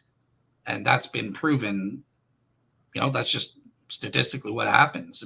When they study people who have that, they get talked out of it and to conform with their prior expectations. I mean, well, maybe. I don't know. I know people that have had grief hallucinations of a loved one, and they have convinced other people that they've really seen, because the person was already in a position to believe that go, maybe not ghosts, but like spirits exist and can come back and visit people, right? So, they can convince people just fine, right? So again, if they're raised to believe in unbelievable things, they'll believe unbelievable things, right? So what's interesting is you already have.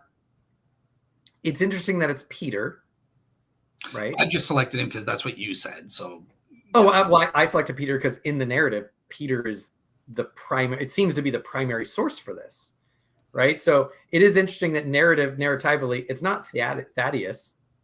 It just so happens that the one that has the the highest sway or whatever, the only one that maybe would have been a rival would have been John, right? The beloved disciple. Right. Otherwise, Peter's clearly the obvious choice to have the authority. Right. There's some of that's happening there. But I'm not convinced. I think in a religious context, if they're already in kind of a fervor to believe things, I don't see why that's the case. I also am highly skeptical about what their expectation was. I think if we learn anything from religions more broadly, but also first century Judaism and early Christianity, there's not like one thing that they believe, right? So there's this common argument that, well, the resurrection itself flew in the face of Jews believed that they didn't believe that there was a one-time resurrection. They believed in the resurrection in the day we would all resurrect. Right. So the singular resurrection flies in the face of whatever. Mm-hmm. Right. Well, that just doesn't work. I mean, we know that doesn't work. That's wrong for numerous reasons. I mean, we do know of some apocalyptic, like Jesus was one of many messiahs who claimed these types of things. He's not alone in this. Right. We know that Jesus was predicting a single resurrection before that. Right. So it's weird to say that like suddenly at the time of the resurrection, no one had this inkling of a single resurrection, while at the same time, if we believe the Gospels, we had this Jewish sect of the Jesus movement who did believe that already. And so when he died, what do you think they're expecting? They're expecting the single resurrection, right? So you have that, but also it seems pretty clear, especially in early Paul, that they did expect that Jesus was the first fruits of the resurrection. So it's not that like they had this expectation of there be a single, that what was happening in the early church was there just single resurrection, and then 2,000 years plus later there's going to be the general resurrection. No, they thought this was starting the general resurrection. It's just an already not yet type of thing. Christians still fall back on the already. So I don't think it's as dichotomous and contrary to expectations as that type of argument makes it out to be, right? So I don't think, right, if they believe in the resurrection, I even as a Christian, it's not like, we I don't know your beliefs, but I would constantly tell Christians, stop thinking you're going to go live in heaven. You're not, right? The New Testament theology is you resurrect and you live on a new earth, right? It's a physical existence, right? It's just heaven and earth combined. It's a restoration of the garden. But do you think Adam and Eve were these celestial beings living up in heaven? No, they lived in the garden. That's the idea. You live in the garden, right? So I'm not sure why we would think that their expectation wasn't a mundane, Jesus would return bodily and eat and live with them, because the expectation was the resurrection would be bodily and earthly. We would still be farming and gardening and eating and drinking wine, and it would just be that there'd be no more sin and evil, but it's still very this earthly. So why wouldn't they think that? Especially, and this is the last point, especially if we grant that they're already convinced by, right? Think of the story about, put your hand on my side, but you're right. The stories that are already in circulation and being told are very physical and this worldly, right? So I don't know why we would think that would run in the face of what they would expect, or at least run in such a degree that it's psychologically impossible that anyone would believe it, right? Maybe they would have a little dissonance. Maybe they're like, oh, maybe that's not exactly what I expected. But I don't think it's so far out in the left field that they're like that. Like, we can't imagine anyone in a suggestive state being willing to believe it. Okay. So I'm going to make 2 points here. So on this point, and then it'll be the last one. So I did do the work studying this that to establish that there was this expectation. I admit I can't remember what it was, but Dr. William Lane Craig has actually written an entire article, as well as Jake O'Connell. His work I relied on to establish this expectation. But to your point, Tyler, it is controversial. There are skeptical scholars who will say, but although funnily enough, they agree with me that there is this expectation that was the mainstream expectation of if you're resurrected or vindicated by God, you will appear gloriously, white robes or glowing. And it's because of that skeptical scholars, they'll say the transfiguration, that's actually the earliest resurrection appearance story, and it got converted later on, kind of thing. So it is debatable. I agree with you. I just remember that I looked at William Lane Craig's response paper and Jake O'Connell, and I found their arguments persuasive, but I can't remember what it was. But so there is a debate there.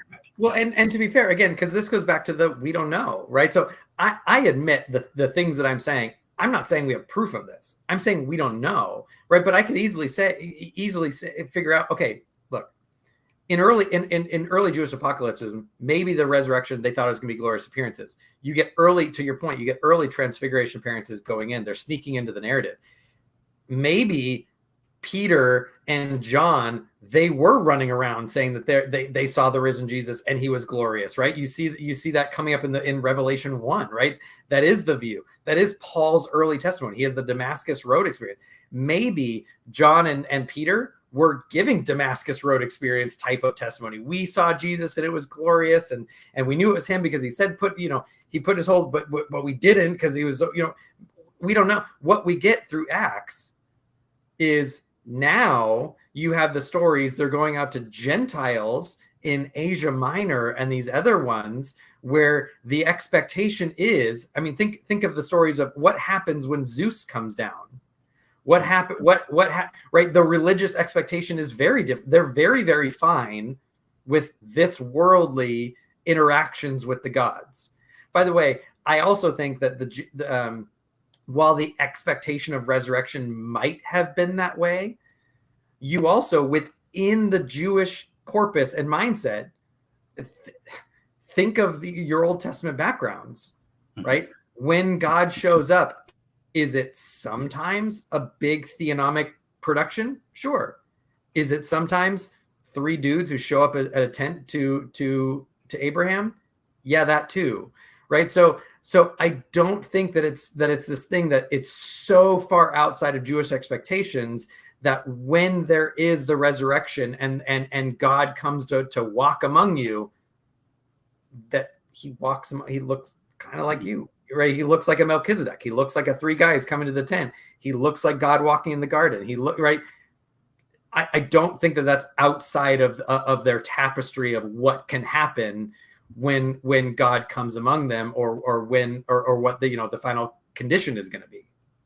Okay, cool. So what I'd like to, if you don't mind, I'll send you those articles because I'd like, to have a read and tell me what you think of that specifically. But the last thing on this, just to clarify for the audience, and then I want to move on to the Shroud, because I am a Shroud guy. But the other thing to clarify, so I'm not relying on Acts or even the gospel narratives for my argument to work. The only things I need to establish, so just unspecified appearances is not good enough. This is one of the reasons I object to the minimal facts approach. I think we need a moderate facts approach, but I don't need touching. I don't need eating fish. I don't think we can prove any of those are true and stuff like that historically. I only say, look, Jesus appeared close up in a recognizable form, and it was a mundane form.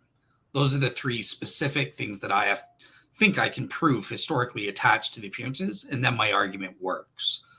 So yeah, just wanted to clarify that for the audience. But so how would you demonstrate that, right? Without going to Acts, or the Gospels, right? Well, how do you because those just are the stories of Jesus showing up in mundane forms. So how do you demonstrate not only that those were the stories being told 30, 40, 50 years later, how do you demonstrate, even without those sources 30, 40, 50 years later, that that's what actually happened in the first couple weeks of the Christian movement?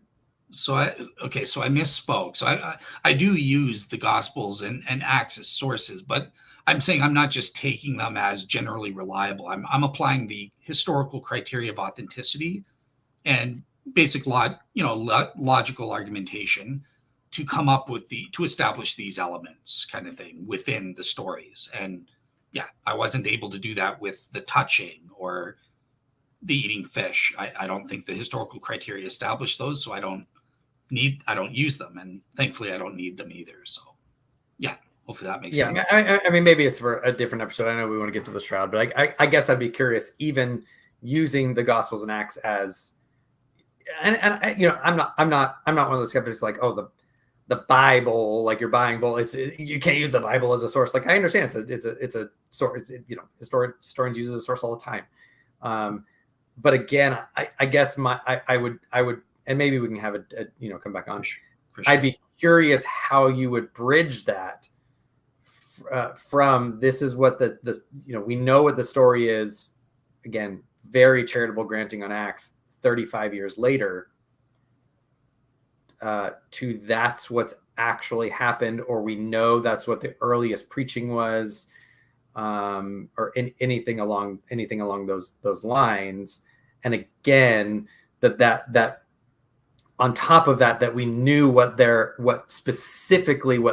expectations were in that moment, in that time, that it like that seems such a tough row to hoe that I'm not sure, how that would ever even be demonstrated. Okay. Yeah, I absolutely agree. You're welcome back anytime for any topic. So let's do that. I'll do the research and we'll just talk about that and see if I can establish that. All right. Okay. But by the way, this goes to my earlier point of the reason why I didn't use that resurrection arguments is because to even start to make it compelling, you have to go sound so many rabbit. So here, I'm not even saying you're wrong. I think you are, but just to point out, like, this is why I didn't think that the resurrection argument was good apologetically, because anyone with even a modicum of skepticism toward it, you have so many lines of things that have to be just so. Every domino has to fall in place, but every domino kind of comes down to, like, we don't know, maybe there's some evidence, and so it just Fair enough. Yeah, no, I think you're right. There are a lot of rabbit trails that are part of the process. So okay. So the Shroud of Turin, this is the part that I'm most excited about. And first of all, I just want to say thank you so much, because I knew that you hadn't researched it or didn't know anything about it, but you did make an effort to at least look in it to some extent, and come up a skeptic. So first thing is, let me just give it to you. What have you learned about the Shroud, and why don't you think this works as a religion authenticating miracle? Yeah. So again, I could be 100% wrong on anything I say on this, right? So, you asked me to start researching it 7 months ago, something like that. Yeah, we were on I think it was on the Faith Unaltered thing. I put you on the spot. Sorry about that. But no, it's fine. And again, I don't think you can research something, that extensively in 6 or 7 months, right? A full thing. And I will admit my research of it was, I read some of the sources from Shroud advocates, and I've watched, some of your videos. I've watched some of the videos from Reason to Doubt. So it's not like I have, like, gone to the library and hit the stacks and pulled up all of the scientific journals and all that kind of stuff, right? So what I say here is very provisional. Okay. But what I told you at the top of the show, and maybe you can take umbrage with this just methodologically, and that is that I have a methodological problem with Shroud research, in that it is very, very, very analogous, or it has all the kind of the signs and earmarks of when I talk to young Earth creationists, and when I talk to flat earthers or mythicists, or any of these kind of conspiratorial positions, right? Where the experts tend to not be experts. Again, they don't have relevant degrees, or they have an advanced degree in a scientific field, but it's in one completely unrelated to the field that they're actually talking about. The conspiracies towards, so then when you actually have the established scientists come in and test and don't get the same reactions, then there becomes kind of like post hoc posturing to explain why it's just a conspiracy. Or you start getting into very ad hoc explanations, like invisible weaving of patches, or the type of arguments of, well, science can't replicate X. And it's like, okay, first of all, we don't know that they can't. And second of all, no one will let people use the Shroud to verify any of it. So, it's those type, it like all of that cumulatively just kind of gives, like, I'm just going to call it the ick, right? It just kind of gives that sense of, like, okay, but surely if you had better arguments, you'd use it, right? It becomes kind of very dubious. The types of experiments and arguments made are the same types of things that we get from other things that we know are pseudoscience and pseudo academic. And so again, I'm not saying therefore, the view that the Shroud Turin is authentic is false. It's just it doesn't pass the sniff test, and I'm coming in admittedly with very, very, you know, my hackles are on high alert. I'm very incredulous coming in, because the things I'm told about it, the instant I start scratching at it, you know, it bleeds conspiracy theory. And so I don't know if I want to keep digging and wasting time on it, if that kind of makes sense. Yeah. No, I get what you're saying. So it's not even necessary. So it's not like any substantive fact or something like that. It's more just this methodology, this flawed methodology, as to why you've kind of, I think there's nothing to see here. My time's better spent elsewhere, kind of thing, right? Yeah. And again, I don't want to hold every single bad argument that's ever used for the Shroud against, right? Mm-hmm. So, but when you start, you know, when I started, you know, reading through a bunch of the arguments, right? It kind of had that younger feel, where it's like, this argument bad, this argument's bad, this one's bad, this one's bad. Like it kind of starts going down, where it's like, okay, but like, maybe there's a good one somewhere, some way, but like if every single one kind of doesn't check out, and in very demonstrable ways. So I'm thinking of like, I think it was the, I can't remember the luminosity test. And they were like, okay, but like the luminosity, and it you know, it has this green color to it, and this only happens if such and such, right? Because of the fire, because of the patch, whatever it was. Yeah. And you're like, okay, but like, zoom out and do it on the entire Shroud. Well, you have that same, you know, green, you know, the luminosity on like 3/4 of the upper half on the face, where you don't think that this fire impacted it, right? So just like simple fact checking, that's a bad argument, right? You're talking about the blue quad mosaic. Yeah. So okay. You know, so it kind of gets to the point where, like, yeah, I mean, lay it on me, give a good, you know, what you think the best argument is, but just realize, like, you know, I'm coming in pretty highly skeptical, because the, you know, the 10 or 15 arguments that I've read and listened to things on and stuff, they just, on a modicum of research by, you know, by me or looking by others, they leave out lots of relevant data, driven by conspiracy about established science. And then the big one for me is, I mean, we're interpreting data from tiny little samples that were given 40, 50 years ago. Like, no one lets actual robust testing happen on the Shroud. You know. Okay. No, so I have a number of responses to the things you said. Just before I do, though, I'm curious, because, again, you were totally new to the Shroud, and you've kind of laid out your methodological problems with the pro-Shroud side. Do you find that's the same with the Shroud skeptic side, or do you think that they are doing proper science, like the carbon-14 scientists or Walter McCrone? What about the Shroud skeptics?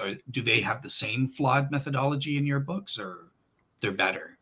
I mean, I don't know. They're not. It's easier. It's admittedly easier to poke holes in things than it is to make arguments for things, right? So I don't know. I don't know if they, and I don't know who the gentleman you mentioned.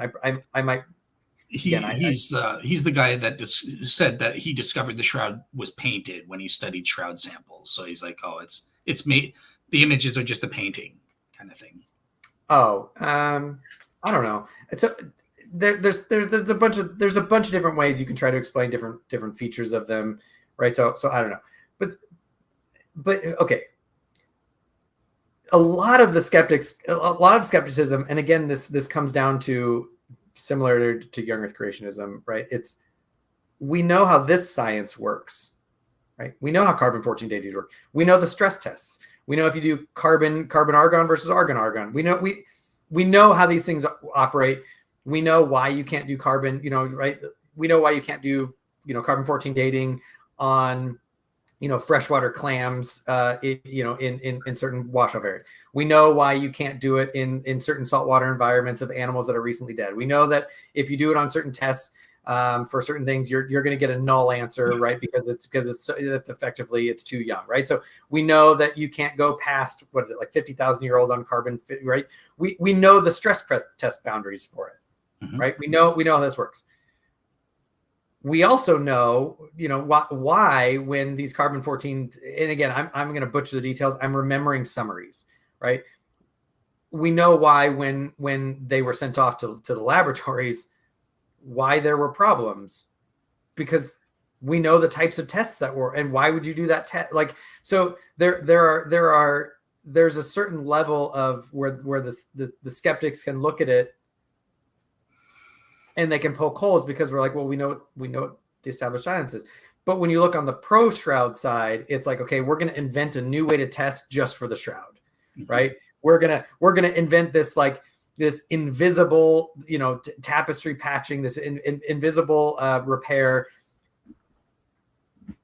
that no one can duplicate, but it had to happen. We needed this to happen for these fire patch areas to reverse explain our data, right? So that's not going to do it for me on the pro side. I need the pro side to work. I'm not concerned if all the negative side has great methodology, right? I'm concerned if the pro side has good methodology or not. Otherwise, I'm not going to be convinced by it. Okay. And this is the last question before I give my kind of counters to what you said. But I am curious, because this is relevant to my argument for the Shroud images, the formation of the images being a religion authenticating miracle. Now, a lot of what you mentioned there is related to the dating of the Shroud. I've made an argument that the dating is irrelevant. Look, I'll grant you that it's a medieval, the Shroud's medieval. I can still prove, based on the properties of the images, that those images were formed as a religion authenticating miracle. Do you buy that? Or like, if the Shroud were proven to be medieval, it's not a miracle in your book. It can't be a religion authenticating miracle. No, I mean, no, I think, okay, I'd be interested in what that is, right? Because I think if the Shroud is a medieval production, right, the thing that's being claimed as a miracle is very different then, right? Because then it's not, this is the burial shroud of Jesus in the tomb, right? Because that's what the supposed miracle, the thing that gives the Shroud of Turin, at least from what I can tell, the miracle that they want to claim is that it proves the resurrection of Jesus, right, in the tomb, right? If it's a medieval production, I'd have to know what the miracle is then, right? Is it just, it's a miracle of a production of what could have been the Shroud, and it's miraculous how that came about? Yeah. Like God created, supernaturally created the Shroud images in the medieval period, and they function to attest to what happened to the historical Jesus with his atoning death and his miraculous resurrection from the dead in the tomb. So would that be so? I mean, I would have lots of questions about that one, but would that just be kind of analogous to like stigmata experiences, right? So there, it's not evidence of, for example, the crucifixion and resurrection of Jesus, but they are miraculous attestations of the crucifixion that are now happening in later times. Exactly. And again, I said the condition, right? If I can prove that these images are in fact miraculous, then I don't care about the dating. It's akin to the modern miracle healings or modern miracle stigmatas that attest to that historical event about Jesus. So it's kind of I'm unique in this. I've nobody else, Shroud scholars, argue this way, but I've just said, look, I believe that it covered the historical Jesus, and I think we can prove that. But for the sake of argument, if the skeptics are right, I don't care. The scientific evidence that convinces me these images are miraculous is the same, regardless of whether it's 30 AD or 1350 AD. So yeah. I mean, that's an interesting take, but I could take it for what it's worth. Yeah, I mean, if you can prove that they're miraculous images that are used to attest, then yeah, I mean, fine, yeah, then that's okay. I mean, and maybe now, we have, probably 45 more minutes. Maybe now is the time to get into what some of those evidences are. Yep.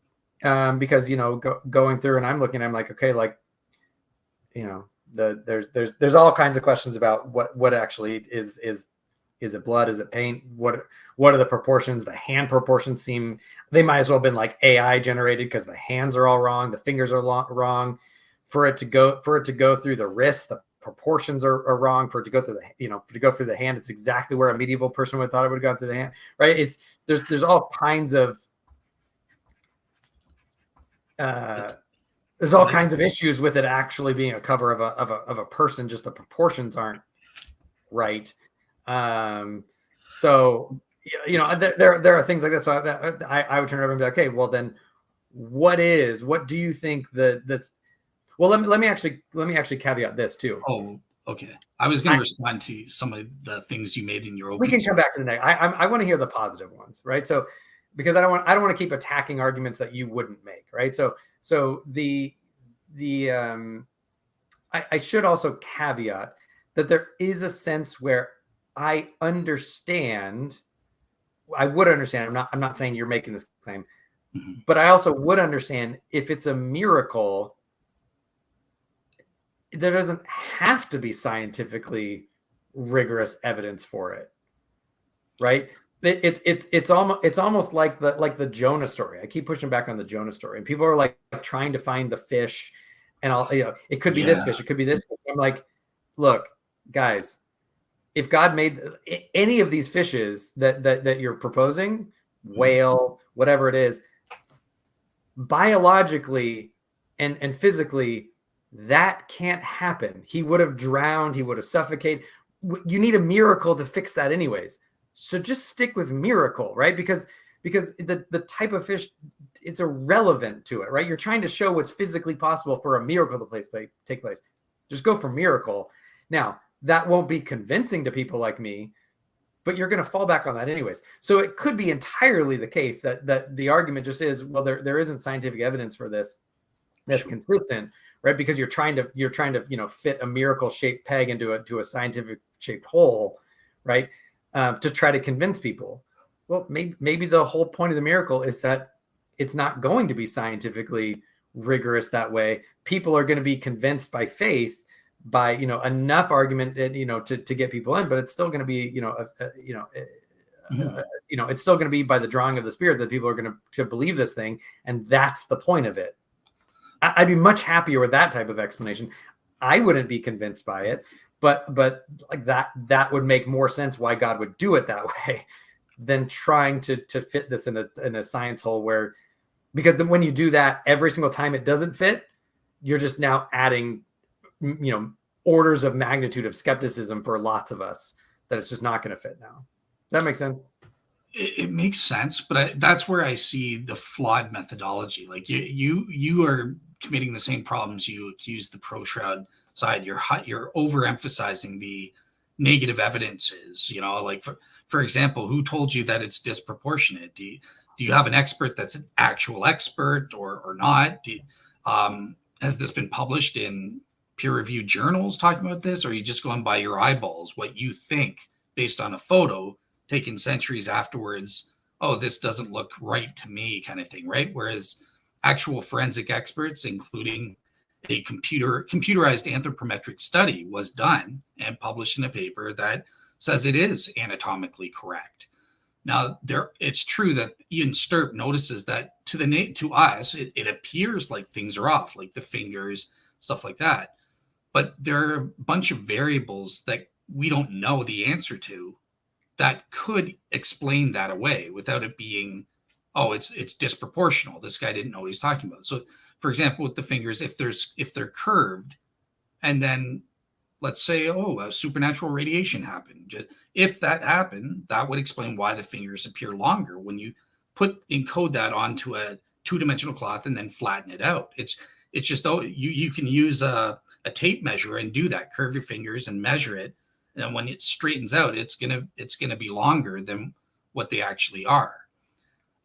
So there are explanations there if some depending on how the images were formed, that could explain that. I don't think that's the case, right? I mean, if I take this piece of paper, right, and I curve it around my finger, right, this is going to be the static length, whether it's curved or whether it's flat. Like right? A line from A to B that's 5 centimeters when it's curved is still going to be 5 centimeters when it's straight. It's going to be different. From what I've heard from the anatomists, it comes out to be a different length, and they've actually tested that that effect because of how the radiation goes. I don't know how that works, but I know that they've explained that would happen. Another thing is with the leg, right? So if radiation covered that leg, one of them is thinner than the other. Okay, so unnaturally thinner. No artist would paint that. They can know better that legs are equal size, the thighs. And because of the radiation hypothesis, if the shroud was draped on top of the knees, bent at a certain angle, there's a thing called the tenting effect, right? So one of the legs was further away from the cloth, and that's why the radiation only attenuated 4 centimeters. So not the full length of one of the legs made it to the cloth through radiation, but not the other full length.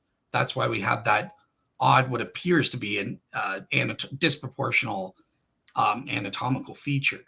Do you have the link to these papers right now?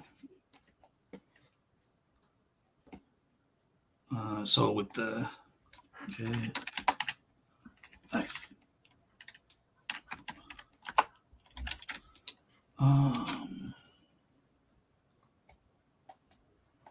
you're trying to see if it has a picture of the leg.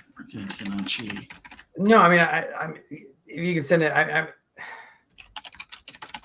Again, my skepticism is high, right? So I want to validate claims, right? Because a lot of times, and I'm not saying you're doing this, right? Mm-hmm.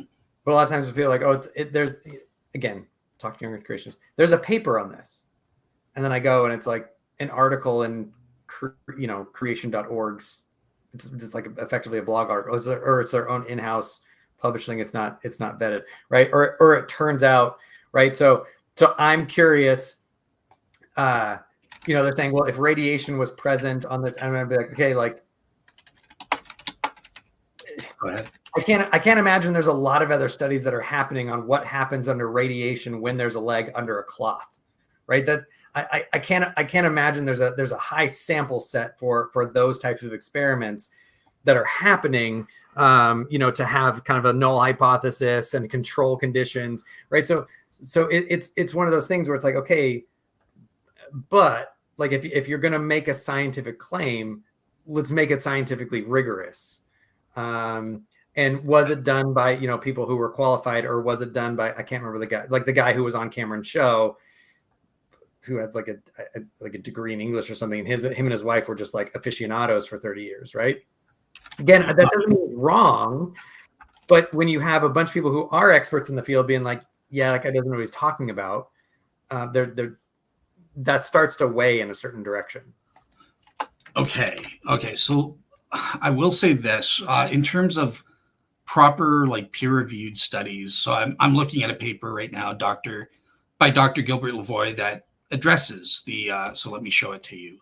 Now it's not peer-reviewed paper, but he is a noted medical expert. He is definitely trained. Okay. But is he trained on radioactivity and the impacts on fibers, and like is that his, or is he, so like I'm looking at his right here, so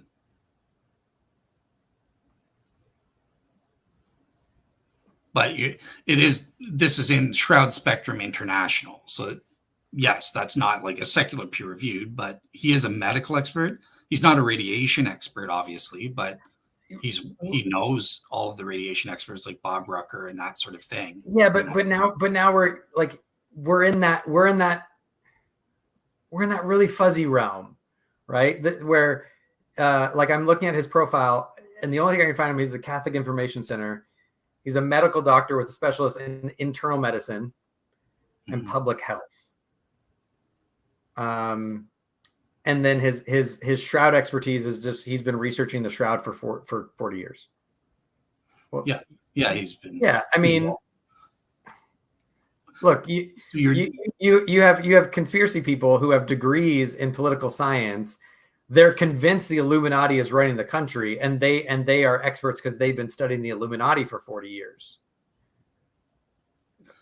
Right. Is that a good, right? Like that to me, like, again, I'm not saying therefore he's wrong, but I'm saying that, like, every time we start to scratch at something, we start to find, like, it starts getting into, if it walks like a duck, if it quacks like a duck, if it looks like a duck, we should start thinking maybe it's a duck, right? If it looks like there's bias, if it looks like there's motivation, if it sounds like there's motivation, if it looks like there's lack of expertise. Okay, so let me say this, that with Dr. Gilbert Lavoie, he is a recognized medical expert. So I won't appeal to radiation for him, but he has done experiments showing how the Shroud man is anatomically accurate in terms of the fingers and the forearm through measurements, and showing, again, I can send you this paper.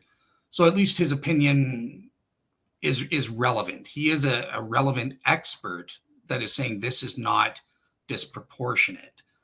So then my question then becomes this, right? And I have a couple questions. Oh, and just before you do, and this is the paper, the computerized anthropometric analysis that was conducted on the Shroud, testing out the dimensions as well. So I'll include these papers on the blog. But yeah, over to you. So, and I ask young earthers this all the time, right? Mm-hmm. Why not submit it to scientific journals? I agree. I think that it would go a long way, right? So there's a certain, again, I'm not saying this makes it wrong. I'm saying why I have, when these kind of come to me, I have a pretty high barrier to entry to convince me, and that's because, again, if they're saying, oh, we have all the scientific evidence, like we've done this rigorous testing, great, then submit it for review and peer review and scientific testing, right? Submit it to the experts, to Dr. Lavoie. You're a medical doctor. You're an internist. Great. You're giving anatomical explanations and radiology and radio, whatever. Submit it to the people who are in the field, who are expert at that field, for review, and see what comes back.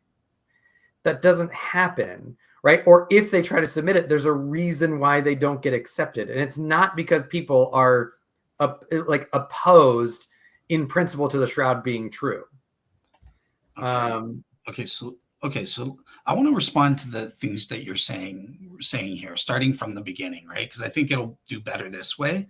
So the first thing you said is that the people studying the Shroud are not relevant experts. And I'll just say, and this is something that Shroud skeptics say, oh, some of them were weapons lab scientists. What does that have to do with studying textiles or something like that? So that's true. But number one, we have also had textile experts study the Shroud. So the point here with Stirp is that they were relevant and had the expertise needed to perform their scientific experiments that they needed to do when they studied the Shroud in person. So that makes them relevant experts. Okay, so that's the first thing I want to do. And beyond that, look, I don't care whether, even if they're not experts, as long as they know enough. Like Barry Schwartz is a photographer, so you might say, well, he's not a relevant expert in X-ray fluorescence studies or something, right? Well, okay, first of all, we did have Bill Modern on the team, but the point is, I want to see what did they do, so you can look at their operational test plan. So if I'm showing that on the screen, good. Yep. So come on now.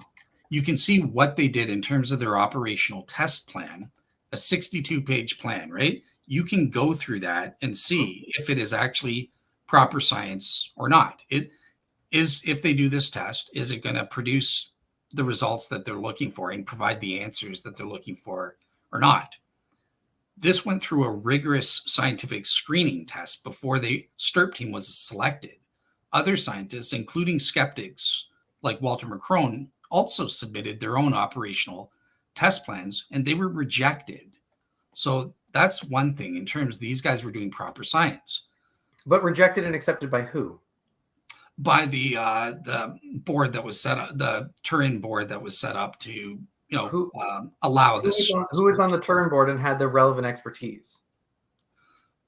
There's a bunch of scientists at the Pontifical Academy of Sciences that were on board, Ricci and stuff like that. So it was scientists that were on the team that were selecting it. It was also not some non-scientists as well. Like obviously the Catholic Church had a say and stuff like that as well. But I mean, but I'm not finished yet. So okay. Here's the part that you were just bringing up about the proper peer review. Here it is, dozens upon dozens. If these guys were not qualified in the results that they found, why is this being published in Applied Optics? That's not Young Earth. I don't see Young Earthers publishing in Applied Optics or the Canadian Society of Forensic Sciences Journal. All of these are secular, peer-reviewed science journals proving that the results that they got, including medical journals, talking about the Shroud of Turin, the Canadian Society of Forensic Science Journal there. These are all secular journals that have the highest impact factors in the world. They are among the top scientific journals everywhere. On the Shroud skeptics side, we just have 2 papers. That's it. One was in Nature, which is a qualified paper. The other was published by McCrone, talking about it being a painting, and that was published in the Microscope. He was the editor of the Microscope. That's not peer review. So really, we have one peer review paper and dozens upon dozens of peer review saying the science that these guys did is credible. So that's the first thing I wanted to say. Go ahead. Maybe. So again, I would have to go through all these papers, right? I've read enough academic papers to know it's highly unlikely that all of these papers are demonstrating that the science was good or that the Shroud was authentic, right? Highly doubt that, right? So what happens a lot of times in these articles is, and again, I know this from relevant fields that I am well studied in, right? Mm-hmm. So for example, if some of these, right, you have this list. Wildly predates Stirp, right? So I'm looking at some of these 1930 to 1936. There was one that was like in the 1920s, right? So where are you seeing that? Go up to the top. Scroll up. This one, 1982. No, scroll up. You got to scroll, yeah. So you have Applied Optics, 1921 to 1929. Those are the pages. Oh, sorry. I was looking at it's really small. Oh, all right, pages. That one doesn't have years. It doesn't have a date, but it's after. This is from a test they did in 1978, the infrared. All right. So my bad. Sorry. Trying to read it. All right. June 15th, 1980. So yeah. Okay.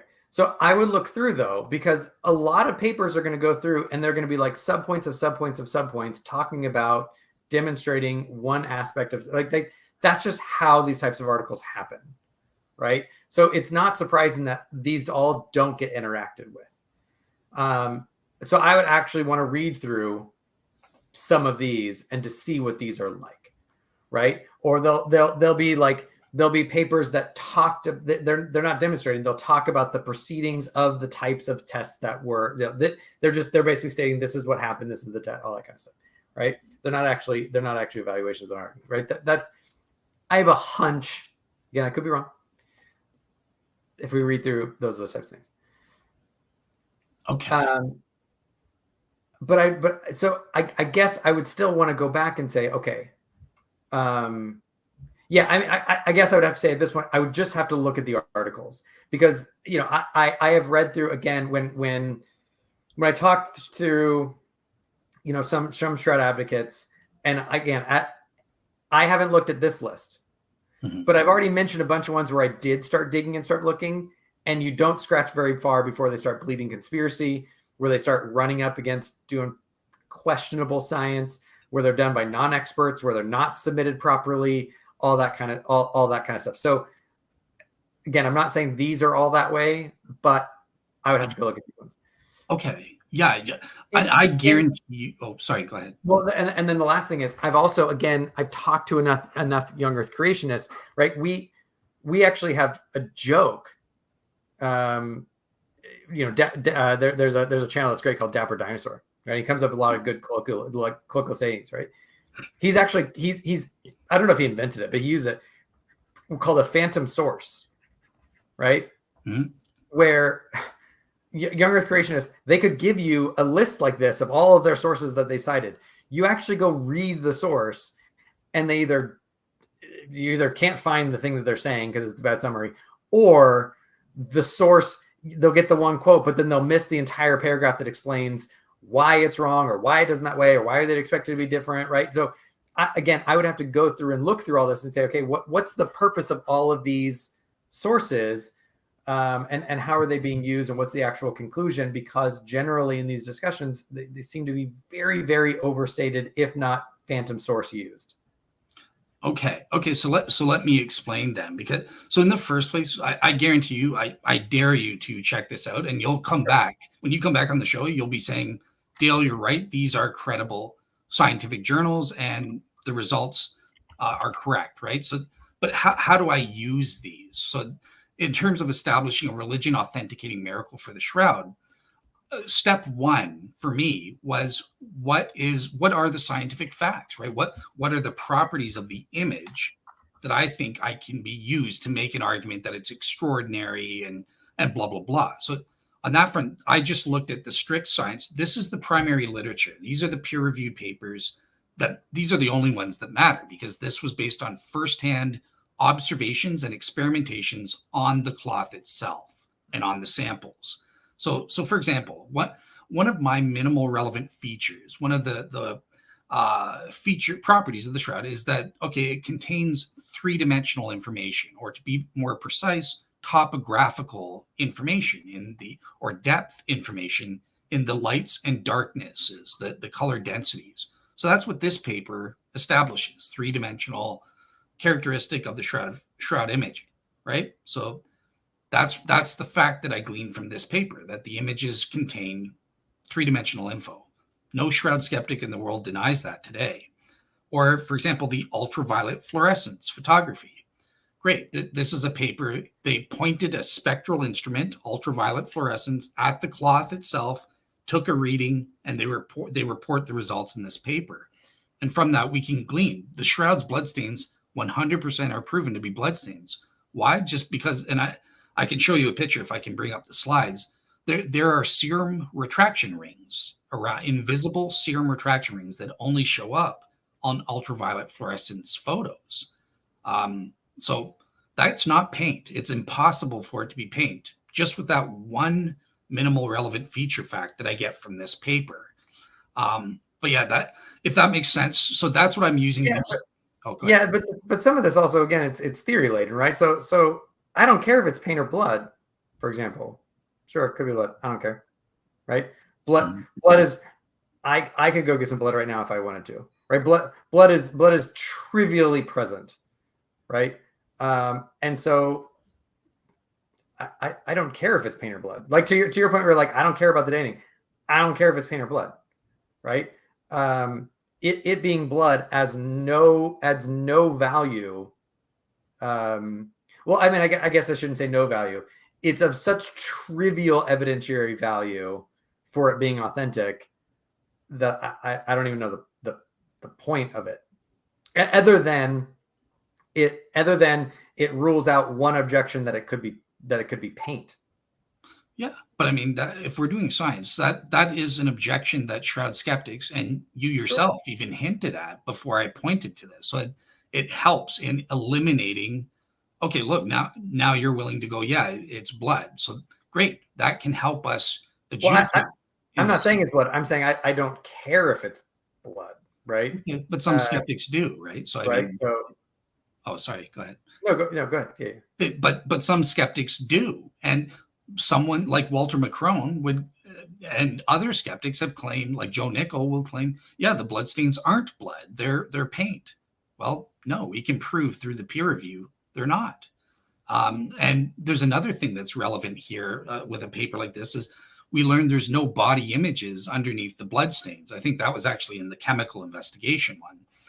But okay, that again speaks. So that implies, I would argue, that the bloodstains were put on the cloth first and the blood interfered with whatever mechanism created the body images. So again, this helps us in step 2 when we're evaluating, well, are the images extraordinary or not? Is it just some ordinary thing? And that's why it's important to establish in part A, what are the features that we use if we're going to establish that they're miraculous or just a painting or a scorch or whatever. So does that make sense as to how I'm using these peer review papers? And I dare you, do your hardest. I guarantee you these will not turn into flat earth or young earth creationist sources. You'll be impressed. Well, maybe. So again, the comparison isn't that every single source that's used is bad, right? Okay. Young earth creationists will cite valid articles sometimes, right? It's that the way the data is used, the interpretation that it's give, the cumulative that just becomes okay. Well, that's just bad. It's a phantom source. It doesn't actually argue for that. To stay on topic, you're trying to get blood from an orange, right, so to speak. So yeah. I mean, I'll if you want to email me that link, I'll look through some of those. By the way, I looked up some of them. I don't know if I'll have access to some of these, which also makes it challenging. But I'll go back to what did you say? What's that? Sorry, what was wrong? You couldn't get access to them, or I don't know if I so I looked up the first one, infrared reflectance spectroscopy and thermographic investigation of Shroud Turin. I can try to find a PDF of it, but it doesn't seem to be. Well, if you click on the link, it should bring up if that's not working.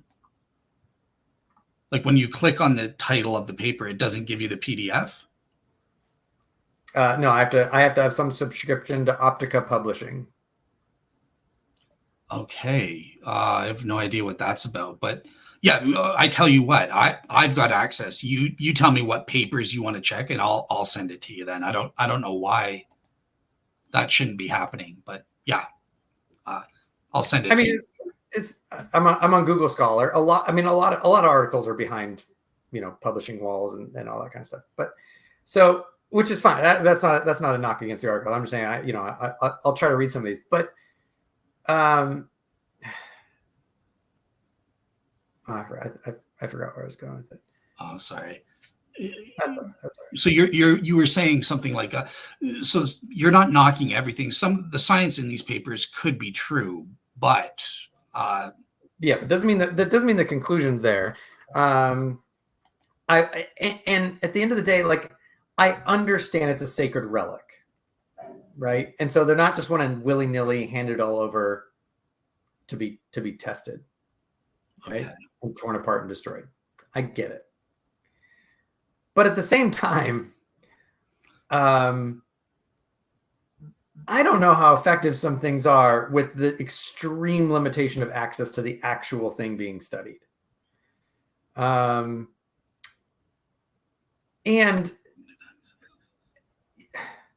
not to be, kind of chronocentric or anything like that. But the techniques and the science available, some of the carbon dating was brand new in the 80s. Right. We have it pretty dialed in now. Right. So there is a certain sense where I'm gonna look back at some of this and be like, yeah, there's a reason why we don't hang our hat on 1970s science and the 1970s science that was approved by the gatekeepers at the Catholic consistory that was going to even allow them. Right there are so many walls on that already. Like, okay, I mean, imagine you had some type of, some type, I'm not going to like wish cancer on you. Imagine you had some type of something and you had to go in for surgery, right? Yep. And someone was like, okay, we got the procedure for you, right? Look, it was the best science back in the 70s. Most of it was done by they hadn't actually done it. They did it by looking at pictures of livers, and that's how they came up with it. Right? You're probably going to be like, I don't want those people to operate on me. Like there's a certain sense where I just want to look at it and be like, okay, and this goes back to that thing I put in a pen a long time ago of like the higher the negative inverse. There's a certain part where I'm just be like, okay, but if this is the best we have,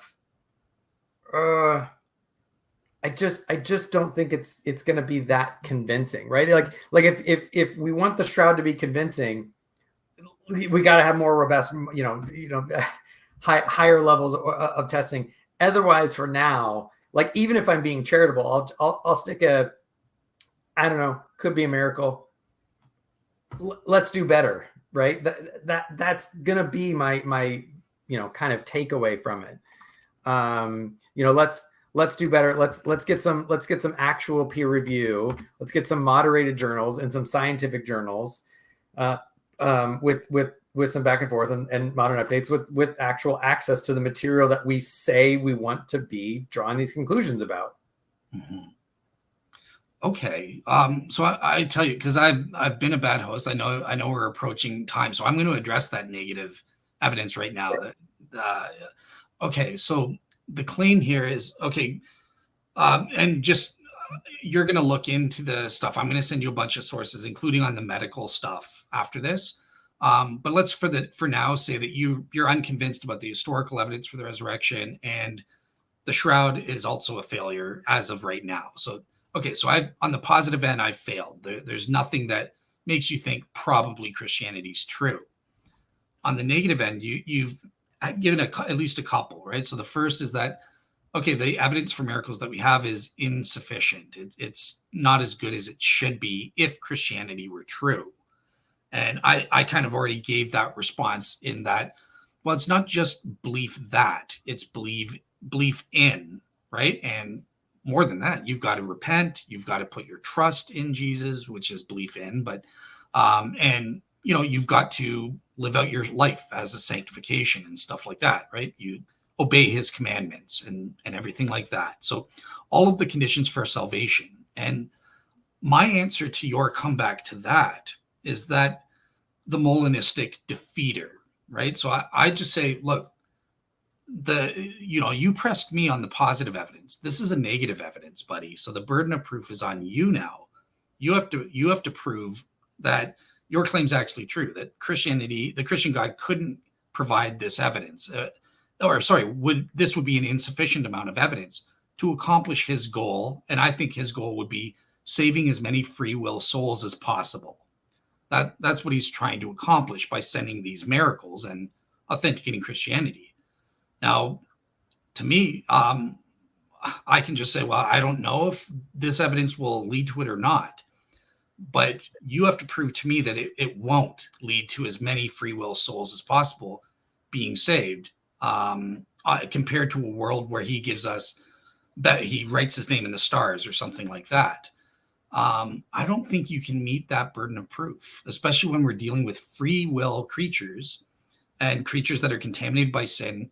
People don't act rationally all the time. We make stupid, and I'll raise my hand, I do as well, illogical decisions that just baffle us, right? So I think it's plausible to argue that, yeah, when we're judging an omniscient God, we have to realize, yeah, he's aware of all the facts and how certain cause and effects chains relate to each other and impact on free will creatures and stuff like that. So that's kind of my counter response, that Molinistic defeater. And I don't have to prove it's true. You have to prove that my defeater is not true. I'll give a response. Maybe I'm misunderstanding something, and correct me if I am. You absolutely have to prove to demonstrate and make a case for your claim, right? My negative claim is I don't see good reason that, right? And I can think of like it kind of goes back to your I'm not expected. You're not expected to deal with evidence that isn't there yet, right? For future evidence, right? I'm also not expected to do that, right? So given the evidence that we have, I don't see good reason to think that's the case, right? Now you might say, okay, well, okay, let me think of it. Let me think of an example, right? So you're saying maybe God has these reasons. My objection is going to be facts, not an evidence, right? Maybe God has these reasons that we don't know. Maybe, I don't know.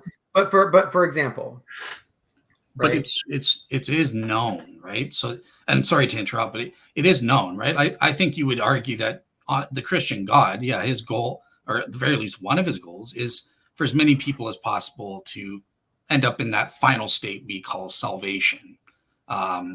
Maybe. I mean, you could be reformed and think that he gets the exact number that he wants. Maybe, but then maybe, right? So that right. So that's already the point. So okay. So a couple of thoughts. First of all, you have to remember, I already think Molinism is incoherent. I think there are positive reasons to think Molinism is incoherent. Okay. So I already have a defeater for your defeater.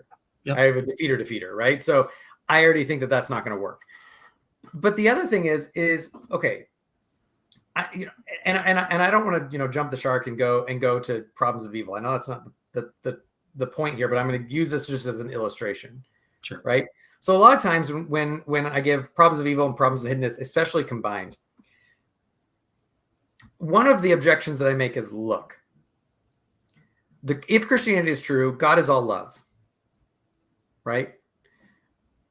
But if Christianity is true, there are these actions that God would have had to take place or does take place in the Bible, or these really evil actions that he either decrees, determines, allows, whatever your view is, right? Mm-hmm. And it seems to me that in no analogous case could I ever as a father love my children that way. Right? That would be unloving. It would be the opposite of loving for me to do. Right? Now, if the rejoinder is such that, well, God could have these secret, morally sufficient reasons why he would do it, such that this act that is in every analogous situation unloving would still be commensurate with God's love, my response is going to be maybe twofold. One, facts, not evidence. Two, then I don't think we can talk coherently about God. Because if you want to say God is love, but God's love can be such that unlove can be love, I just don't coherently follow that anymore. Right? And so I do have a point to this. So there is a sense where when we come to these types of evidence, right, you're going to say, okay, well, you have this Molinistic defeater and all that. I'm going to say, okay, but if your argument is such that I now have to bite the bullet that God's love can be unloving and be and such be love, you might as well say that God's swivel swarps or dwibble doops and they're on the weight of the color 7. I just don't know what you mean anymore, right? So if I'm supposed to be able to conceptually understand God is love as a semantic sentence to me, and I should be loving as my Father in heaven is loving, right? Mm-hmm. But if that means, if love can mean not love, if black can mean white, as long as God has morally sufficient reasons for it, to me that just is stepping full force into a reductio, right? That just is to affirm a contradiction, and it just is to make the language about God meaningless. And so if the argument is this is I'm coming back now. Mm-hmm. If the argument is, well, look, God wants all to be, wants not just belief that, but he wants belief in, right? And you have these negative arguments that you have to have a burden. I'm going to say, sure, but the conjunction of those things just is my burden, right? In order for me to have belief in God as love, right, I can conceptualize what a loving being would do. And not giving and not caring about if I have belief that first isn't one of those things, right? Now, you might say, again, God might have these secret reasons to not do that first, and maybe in these kind of, contra-causal worlds, then that will lead to more belief. And I'm going to say, sure, facts, not evidence. I don't have access to those other worlds. I have access to this world. In this world, if a loving God wants to have a relationship with me, ensuring that I would at least have a minimal standard of belief, that would be step number one. We don't have that. And so I think that is evidence, that is good reason to support the negative argumentation against it. Does that make sense? It makes sense, but I disagree with it. And I'm probably going to shock you here, because I would say if you as a parent didn't do it, you're unloving. And I think that what's going on is a lot of parents are unloving to their children because they should give them special treatment over others, right? And that's wrong. We found out everyone is God's child. He's not a respecter of persons. So on that front, we can envision in this world tons of plausible scenarios where parents do exactly what God does for the greater good and that sort of thing. So I can picture a parent having a loving little bundle of joy, right? They just were born, but they give it up for adoption because they're hooked on drugs. They can't take care of the baby. And so they give it up for adoption and give it to other parents. They never get to know that person. And maybe once they get cleaned up, they have an agreement that, okay, I can come back into the child's life later after they develop in the proper way that they do, and I get my life fixed up. Okay, then we'll reconnect later on and we'll have that belief in, as you're calling it, quote unquote, that relationship. So there are plausible scenarios where human parents would be hidden. Okay, but in that analogy, God is a drug addicted train wreck who is giving up because he has to get his life together, right? That's not a good God. That's doing the right thing because you're bad, right? You're not a fit parent. Right. So let's think of like biblical examples. But you are conceding that principle then. If God were a drug addict, then that would work. That would defeat your argument. Okay. But then at that point, if God was not God, right? Because that wouldn't be the definition of God. Like that wouldn't be what God is like, right? So that there's a fundamental disanalogy in there to try to prove the point. Well, I'm one step at a time. I'm trying to establish one thing at a time in answering your objection. But yeah, go ahead. I saw you were going to talk. So. Yeah, so this is the common one that I give, right? Mm-hmm. Imagine I know that like a psychopathic sadistic serial killer moves in next door, and I see him walking around, and I'm like, "Hey, have you ever considered my son?" And he goes, "Well, no, because I know that you protect him." And I'm like, "Yeah, but he loves me so much." You whatever. And he goes, yeah, but you protect him. So I haven't touched him. And I go, okay, look, I'm going to leave the house. You do whatever you want. Just don't kill him. Do whatever else you want. You can kill his friends. You can kill them all you want. You can steal his money. You can inflict him with diseases. You can do all that kind of stuff. And I'm going to show you that he still loves me. Right? All that happens. At the end of the day, my son doesn't get mad at me until way into it and finally is like, what the hell? And then I come back and I say, who are you to question me? By the way, here's some more friends that I'll replace. Here's some more kids that I let that guy kill, right? There is no sense, there's no analogous sense where I would be a loving parent in that situation. that's wildly unloving, not only to my son, but to his children who I let get killed, his friends who I let get killed and carried off into slavery, his brothers and sisters who I let get killed. Because, by the way, Job's children were all killed, right? So there's a sense where I'm looking and be like, there's no putting lipstick on that pig in salvaging that's a loving action, right? There's no relevance. And then to add insult to injury, you have those types of things happening to all kinds of people outside of that test environment, right? And God is thoroughly hidden. So to then say, well, it's to draw relationship with the parent, but the parent never shows up. Maybe at the end, but at that point under Christian theology, that's the point of judgment, right? It was nothing through all of that. So again, I just go back to the, sure, maybe you could say God has, you could be a total skeptical theist and say maybe God has some type of reason for allowing it. Maybe. But I'm going to go back to but I don't have access to that. That fact's not evidence. That's future evidence. What I have right now is, if there was a loving being by any standard of love that we understand, a relational being by any standard of relationship that we understand, it would be different than this. So the fact that we observe this, again, I'm not saying that therefore it necessarily is the case that there's no God, but I think that I have high reason to think that that's not the case. Okay, so I think we would need to go over the quote unquote facts that you're using, right? So number one, so here's a twofold question to help me try to establish my thing, and then I'll give like an analogy.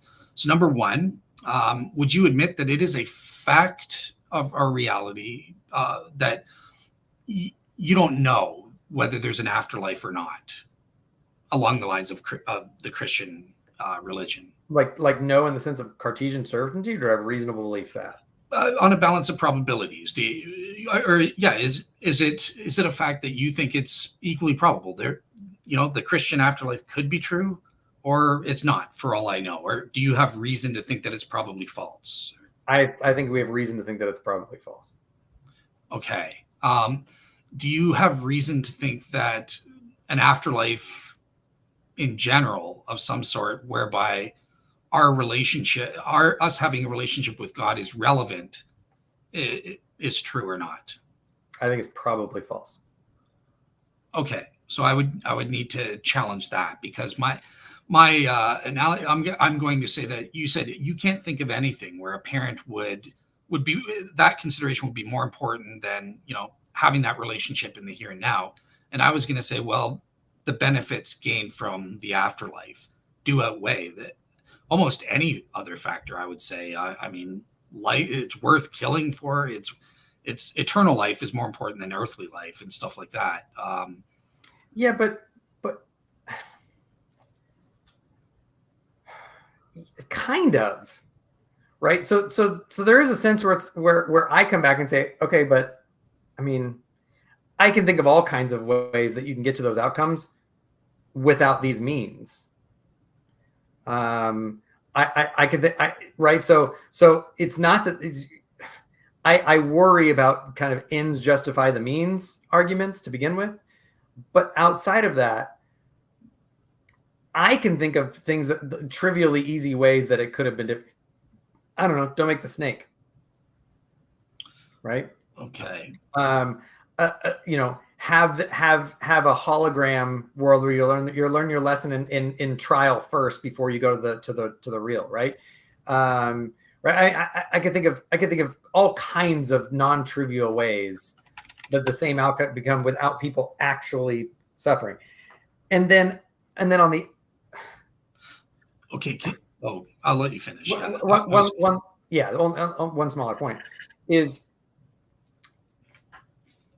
I think a way around it would be something like universalism, right? Because otherwise you have a bunch of people that were suffering and dying, horrible suffering deaths, go to judgment and go to hell, right? Because they didn't believe in Jesus, repented of their sins, right? Mm-hmm. So there is a sense where some of like the soul building ones and all that kind of stuff are very, very myopic, right? Because they ignore that benefit, not for most, under classic Christian theology, not for most people, right? You don't get that. But then I think if you get universalism, maybe you get that. But then I have, my exegete comes out, and I think universalism is just it's not in the Bible. So then I'm gonna say, okay, well then you're propping up a non-biblical theology to try to salvage a biblical religion.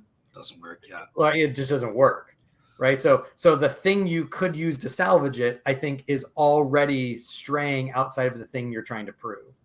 I could be wrong. I mean, the universalists are all going to throw their shoes at the screen right now. Caleb Jackson is throwing his throwing turnips at the computer. But then I would need even further reason from them to think that universalism is biblical, right? So it's just, again, it goes down that, like, I keep coming back to, like, if this is the best argument, if they had better arguments, they'd use them, right? And it kind of comes down to, like, if God existed, surely there'd be better, like, and if you wanted a loving relationship with the maximum amount of people, surely it would look different than this, right? It would not be so mysterious in corners and questionable evidence about things that aren't, surely it would be better. Okay, let me say this. So here's the crux of the matter, and it's going to end in a draw or another show or something like that. But here's what my argument is. And it assumes that we have libertarian free will. I get, we're not there yet. So that's something we need to debate. Yeah, I think libertarian free will is just an incoherent concept, flat out, for lots of especially given anything like theism. I think it's utterly incoherent. So that would be a very tough road to hoe for you.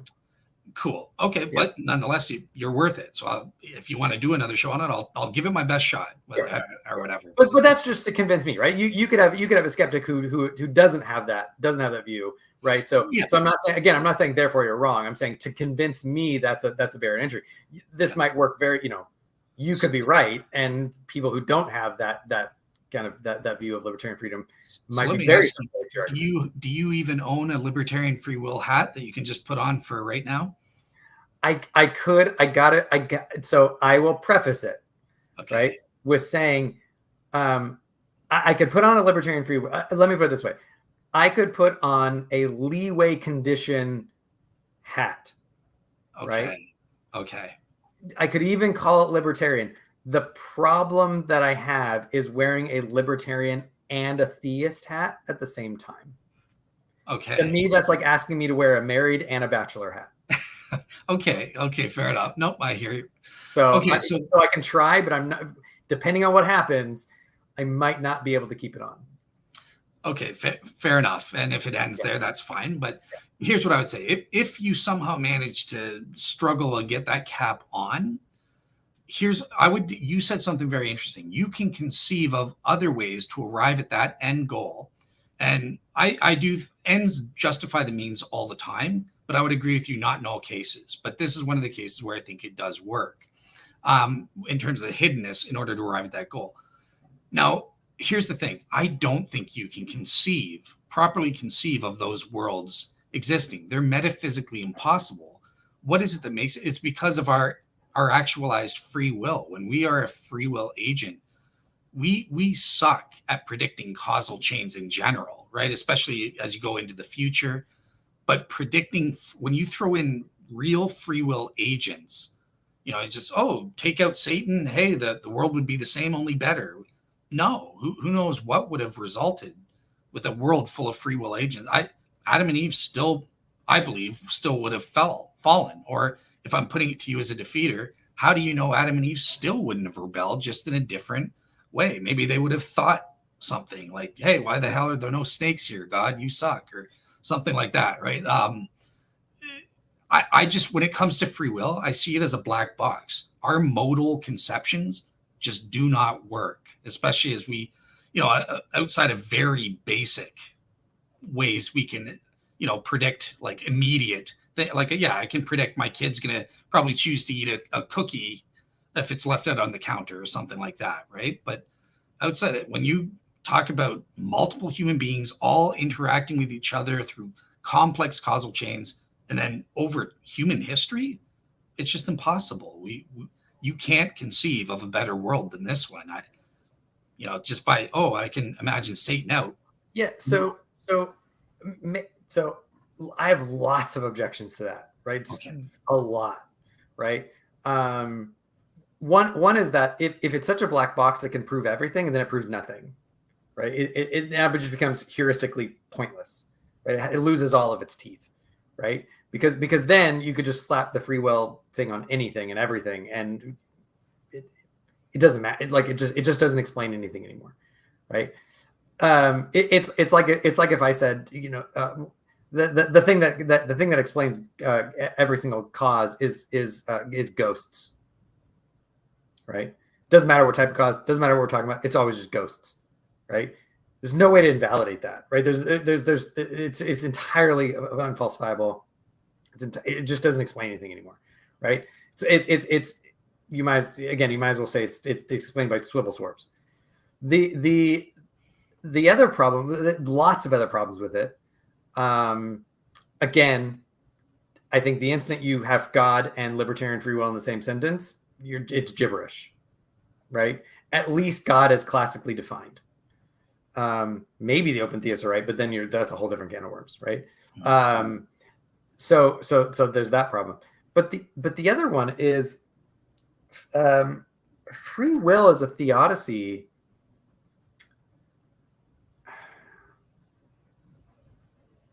It doesn't work for lots of reasons. Two big ones. One, it doesn't work metaphysically, right? Because free will and outcome aren't the same thing, right? So I could, police don't violate the free will of bank robbers when they prevent them from robbing a bank. Right? They prevented them from actualizing the outcome that they freely chose. Correct. Right? So God can 1000% preserve free will and prevent certain negative outcomes. Right? So free will actually does not do the theodicy work that a lot of people think that it does. Right? Because it doesn't actually explain the evil and suffering in the world, because that's the outcome, right? God could have made it that every single blunt object, right, turns into a marshmallow whenever it touches a human body with malintent, right? Mm-hmm. That could, and people are like, oh, he wants to create a law-abiding universe. Make that a law. It would be the entirely consistent, uniform experience. Now, maybe it's the case that given free will agents, you couldn't subvert all sin, right? Maybe God isn't going to be like the Chris Hitchens,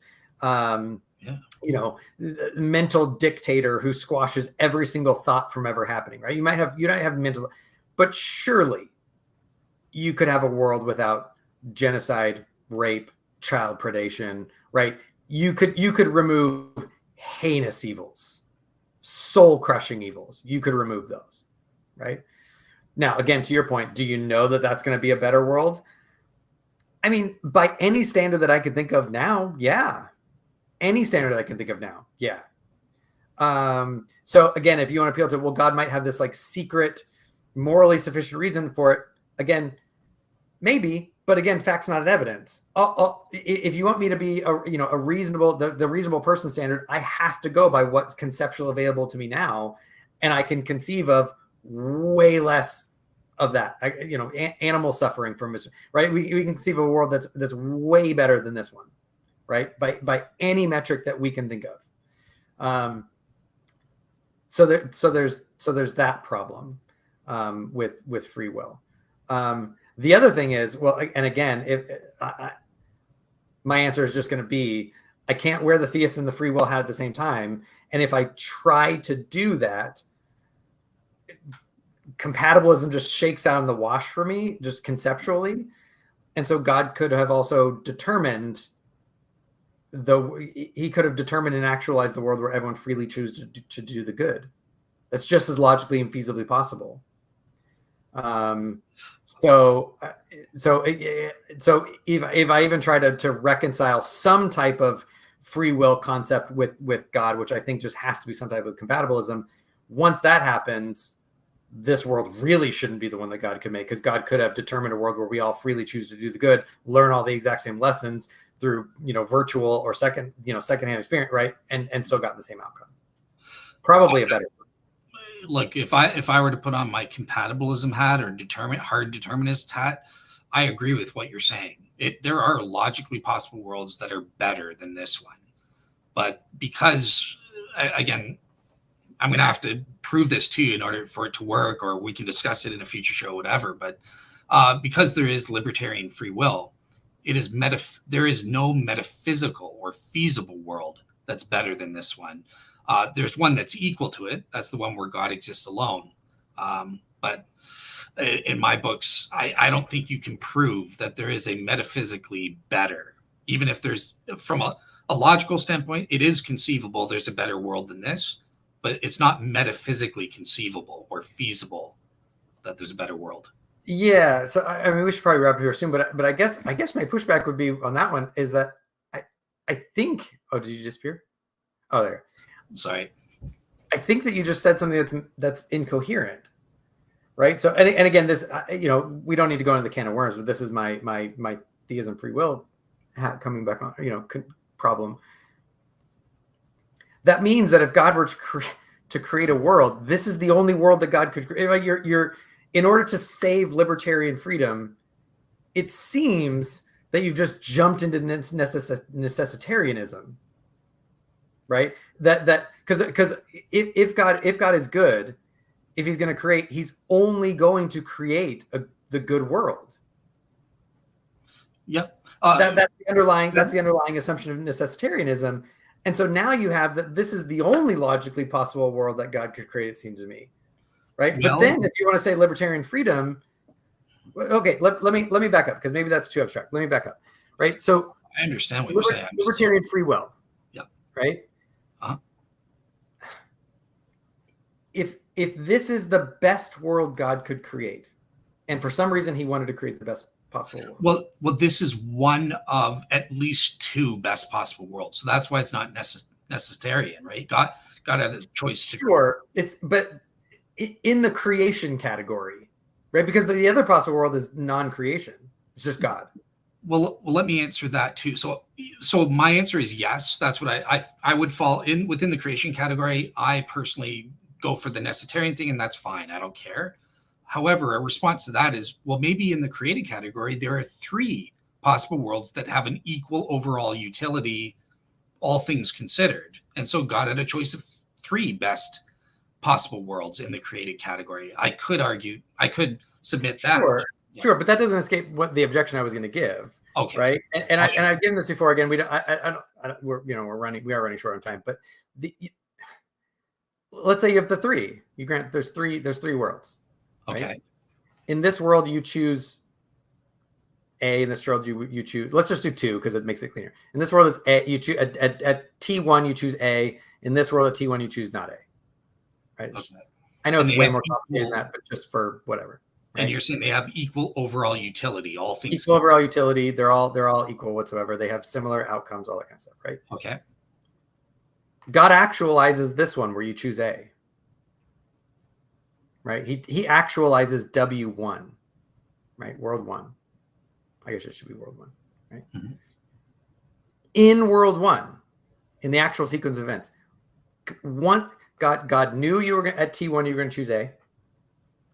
He actualized World 1. Now, here's the question.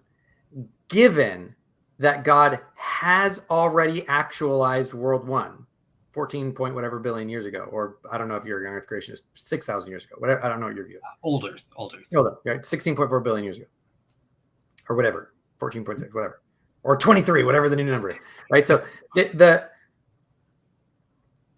yesterday, it's true that God, you're already in W1. It can't be W2 because God has actualized W1. And by law of identity, W1 can't be W2. Right. Right. Yep. In W1, do you have the metaphysically real possibility to choose not A? No, I don't. It's necessary that I'm going to choose A. Metaphysically necessary, yes. Okay. So then I would say that's not libertarian.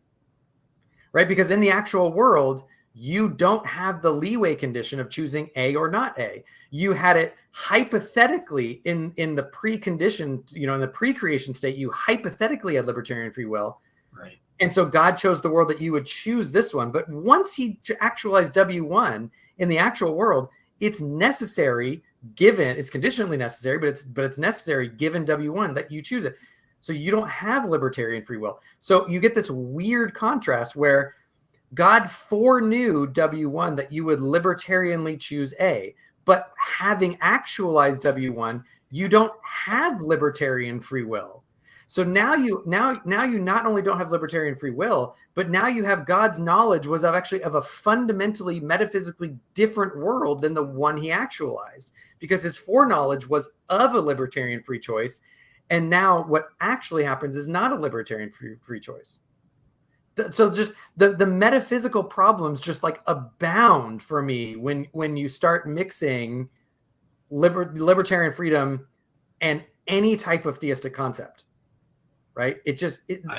All of these problems come out in the wash for me. Okay. I don't see that as a problem, but yeah, I will save that for next time. I know you're saying that we're over at 3 hours. Man, I love this conversation. Everyone in the talk is loving it as well. Kevin Non-Tradicath, Irish Forever, Daniel. We do have 2 questions. Do you have time to answer 2 questions and then leave? Yeah, I can get about 9 minutes, and then I do have to use the facilities and get some food because I actually have another interview coming up in about 40 minutes. So. Oh, good. You're never going to come on my show again. I'm sorry about that. No, this was fan. I would happily come back. This is fantastic. Awesome. All right, cool. So Mr. Wallace is saying, so one person cannot convince others of their vision. Just read the Old Testament. I'm not sure what Mr. Wallace is asking. One person cannot convince others. Do you understand? I think he was actually I think in the flow, I think he was disagreeing with something that you had said. Okay. This is where, like, if someone has a vision, they could very easily convince someone else to have sincere belief in the reality of what they had a vision about. Yeah. And I think he's saying, read the Old Testament where you have prophet after prophet after prophet after prophet who has visions, and sometimes unsuccessfully to your end. They don't convince people, but sometimes they do convince. I mean, if you think of the Nebuchadnezzar pericope, if you think of Pharaoh, there are people who have visions that do seem to be veridical for them, or they do convince other people that they have those visions. So. Okay, hang on. Sorry. Okay, so just to answer the question then, so I would say yes, of course, one person can convince other people, but there are the 2 elements. Number one, that you're convincing them about something that goes against their expectations. So that's disanalogous here, and a strong entrenched expectations. And secondly, we're talking about the disciples. They had their own visions that matched their cultural expectations in contrast to what this one person is trying to convince them. There's a difference there in how the social dynamics work according to these experts. Yeah, go ahead. You're going to say. I'm curious though. So I'm surely you think that Paul's Damascus Road vision was veridical, right? Yeah. Do you think that should convince me? That Paul's Damascus Road, in and of itself, that he's just reporting a vision from one person? No. Like if I was hanging out with Paul, right? If I was one of his traveling companions, but me, Tyler, should that testimony be veridical to me? The testimony of someone else's vision or religious experiences? In and of itself, I would say no, it's unwarranted. And I myself came up with 3 arguments for Paul based on Paul's appearance. And in the end, I concluded all of them failed to establish a religion authenticating miracles. So, yeah, no, just Okay. one person reporting a vision, no. But then I'm curious, right? Because that just is what the New Testament is, right? So the like if you read through the Gospels, right, the end of John, right, he says, I write this so that you will believe, right? I'm conveying these religious miraculous experiences that we've had because I expect that it would make you believe, and regardless of what my prior condition is, right? So I think I'd be curious if you would say, well, should the gospel testimony, should the gospels convince, like it goes against my expectations. I don't have the expectation that a crucified, Jewish claimant to be a Messiah would actually be raised from the dead by a triune God. I don't have that expectation. It goes against what I would expect in the world, right? But I mean, I don't want to put words on your mouth, but I would think as a Christian, you would think that the Word of God should convince me that that's what happened. I do agree, and here's why, right? Because notice what I said, right? Just the mere testimony of a vision or something in and of itself should not convince you. But when testimony, hearing the gospel message attached by a properly basic belief, which gives me warrant or a warranted true belief, then so that's what I think when you hear the gospel, because becoming a believer comes through hearing the gospel message preached, right? But in hearing that message, that's the experience that initiates the Holy Spirit to give me a properly basic belief.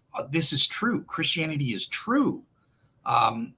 That's where I think that's talking about there in John. It's the properly basic belief is the evidential component attached to hearing that testimony. But that wouldn't be properly basic, though. I mean, that'd be a posteriori, right? No, it's properly basic, right? The Holy Spirit just gives me that. I don't derive that belief. The experience is hearing the word of God, but I'm not going, oh, Paul says he had a vision, therefore, yeah, he must have seen the risen Jesus. There's no argument. Right, but then we're back to, kind of what I cheekily said at the very beginning, where like Reformed Christianity, it's not on you, right? So it's not actually the evidence, right? That should convince me. Now it's the proper basicality of the inward witness of the Holy Spirit. Well, right? I think it's now that's the thing that would convince me and give me the properly basic belief. Well, I don't think it's the only thing. In my case, it's a mixed bag. God provides us subjective evidence, properly basic beliefs, and in addition, he can provide us with objective evidences. And in some cases, sure. But is the inner witness of the Holy Spirit? I mean, I guess this is where you're probably not a Calvinist, right? No. Is the inward witness of the Spirit necessary and sufficient? To come to a saving knowledge, yes, it is. So then at that point, I'm just going to say, well, again, going back to the what God could have done differently. Well, now we know what a necessary and sufficient condition is for having belief in, right? So, an all-loving God who wants to have a relationship with everyone, indwelling of the Holy Spirit. Done. It's not a violation. Even as a Molinist, you're not going to say it's a violation of free will, right? It's not. It doesn't go against God's purposes. He wants all people to have belief. No matter how much we have the indwelling of the Holy Spirit, even though there's evil and sin and suffering within Christendom, right? Okay. So that's the fix. So I said that wrong. Again, I should have known better. You're a former Calvinist, but okay. So necessary and sufficient for providing us with a belief that Christianity is true. I'm not talking belief in the full relationship that requires other things for me as a non-Calvinist, but for at least for belief that Christianity is true, it's necessary and sufficient. And with the Shroud of Turin and stuff, I wouldn't say they're necessary, but in and of themselves, totally apart from a properly based belief, I think it's sufficient for the purpose of belief that Christianity is true as well. So yeah. I don't know if that makes sense, but yeah, it does. But we'll go down 7 trillion rabbit trails here. Anyways, I have like one more minute. That's okay. I'll close out here. Thank you so much. I really enjoyed it. I pray to God I didn't annoy you by keeping you here so long, but this was an amazing talk. So you're welcome back anytime. Let's do a part 2. And we never even got to Bayes. So I know. We'll get back to it. But yeah, I got your links. I'll look into some of those. And then yeah, we should definitely do it again. Sounds good. All right, Tyler. Thank you so much and take care. Thanks, Dale. Have a great day. All right, you too. Bye. Bye.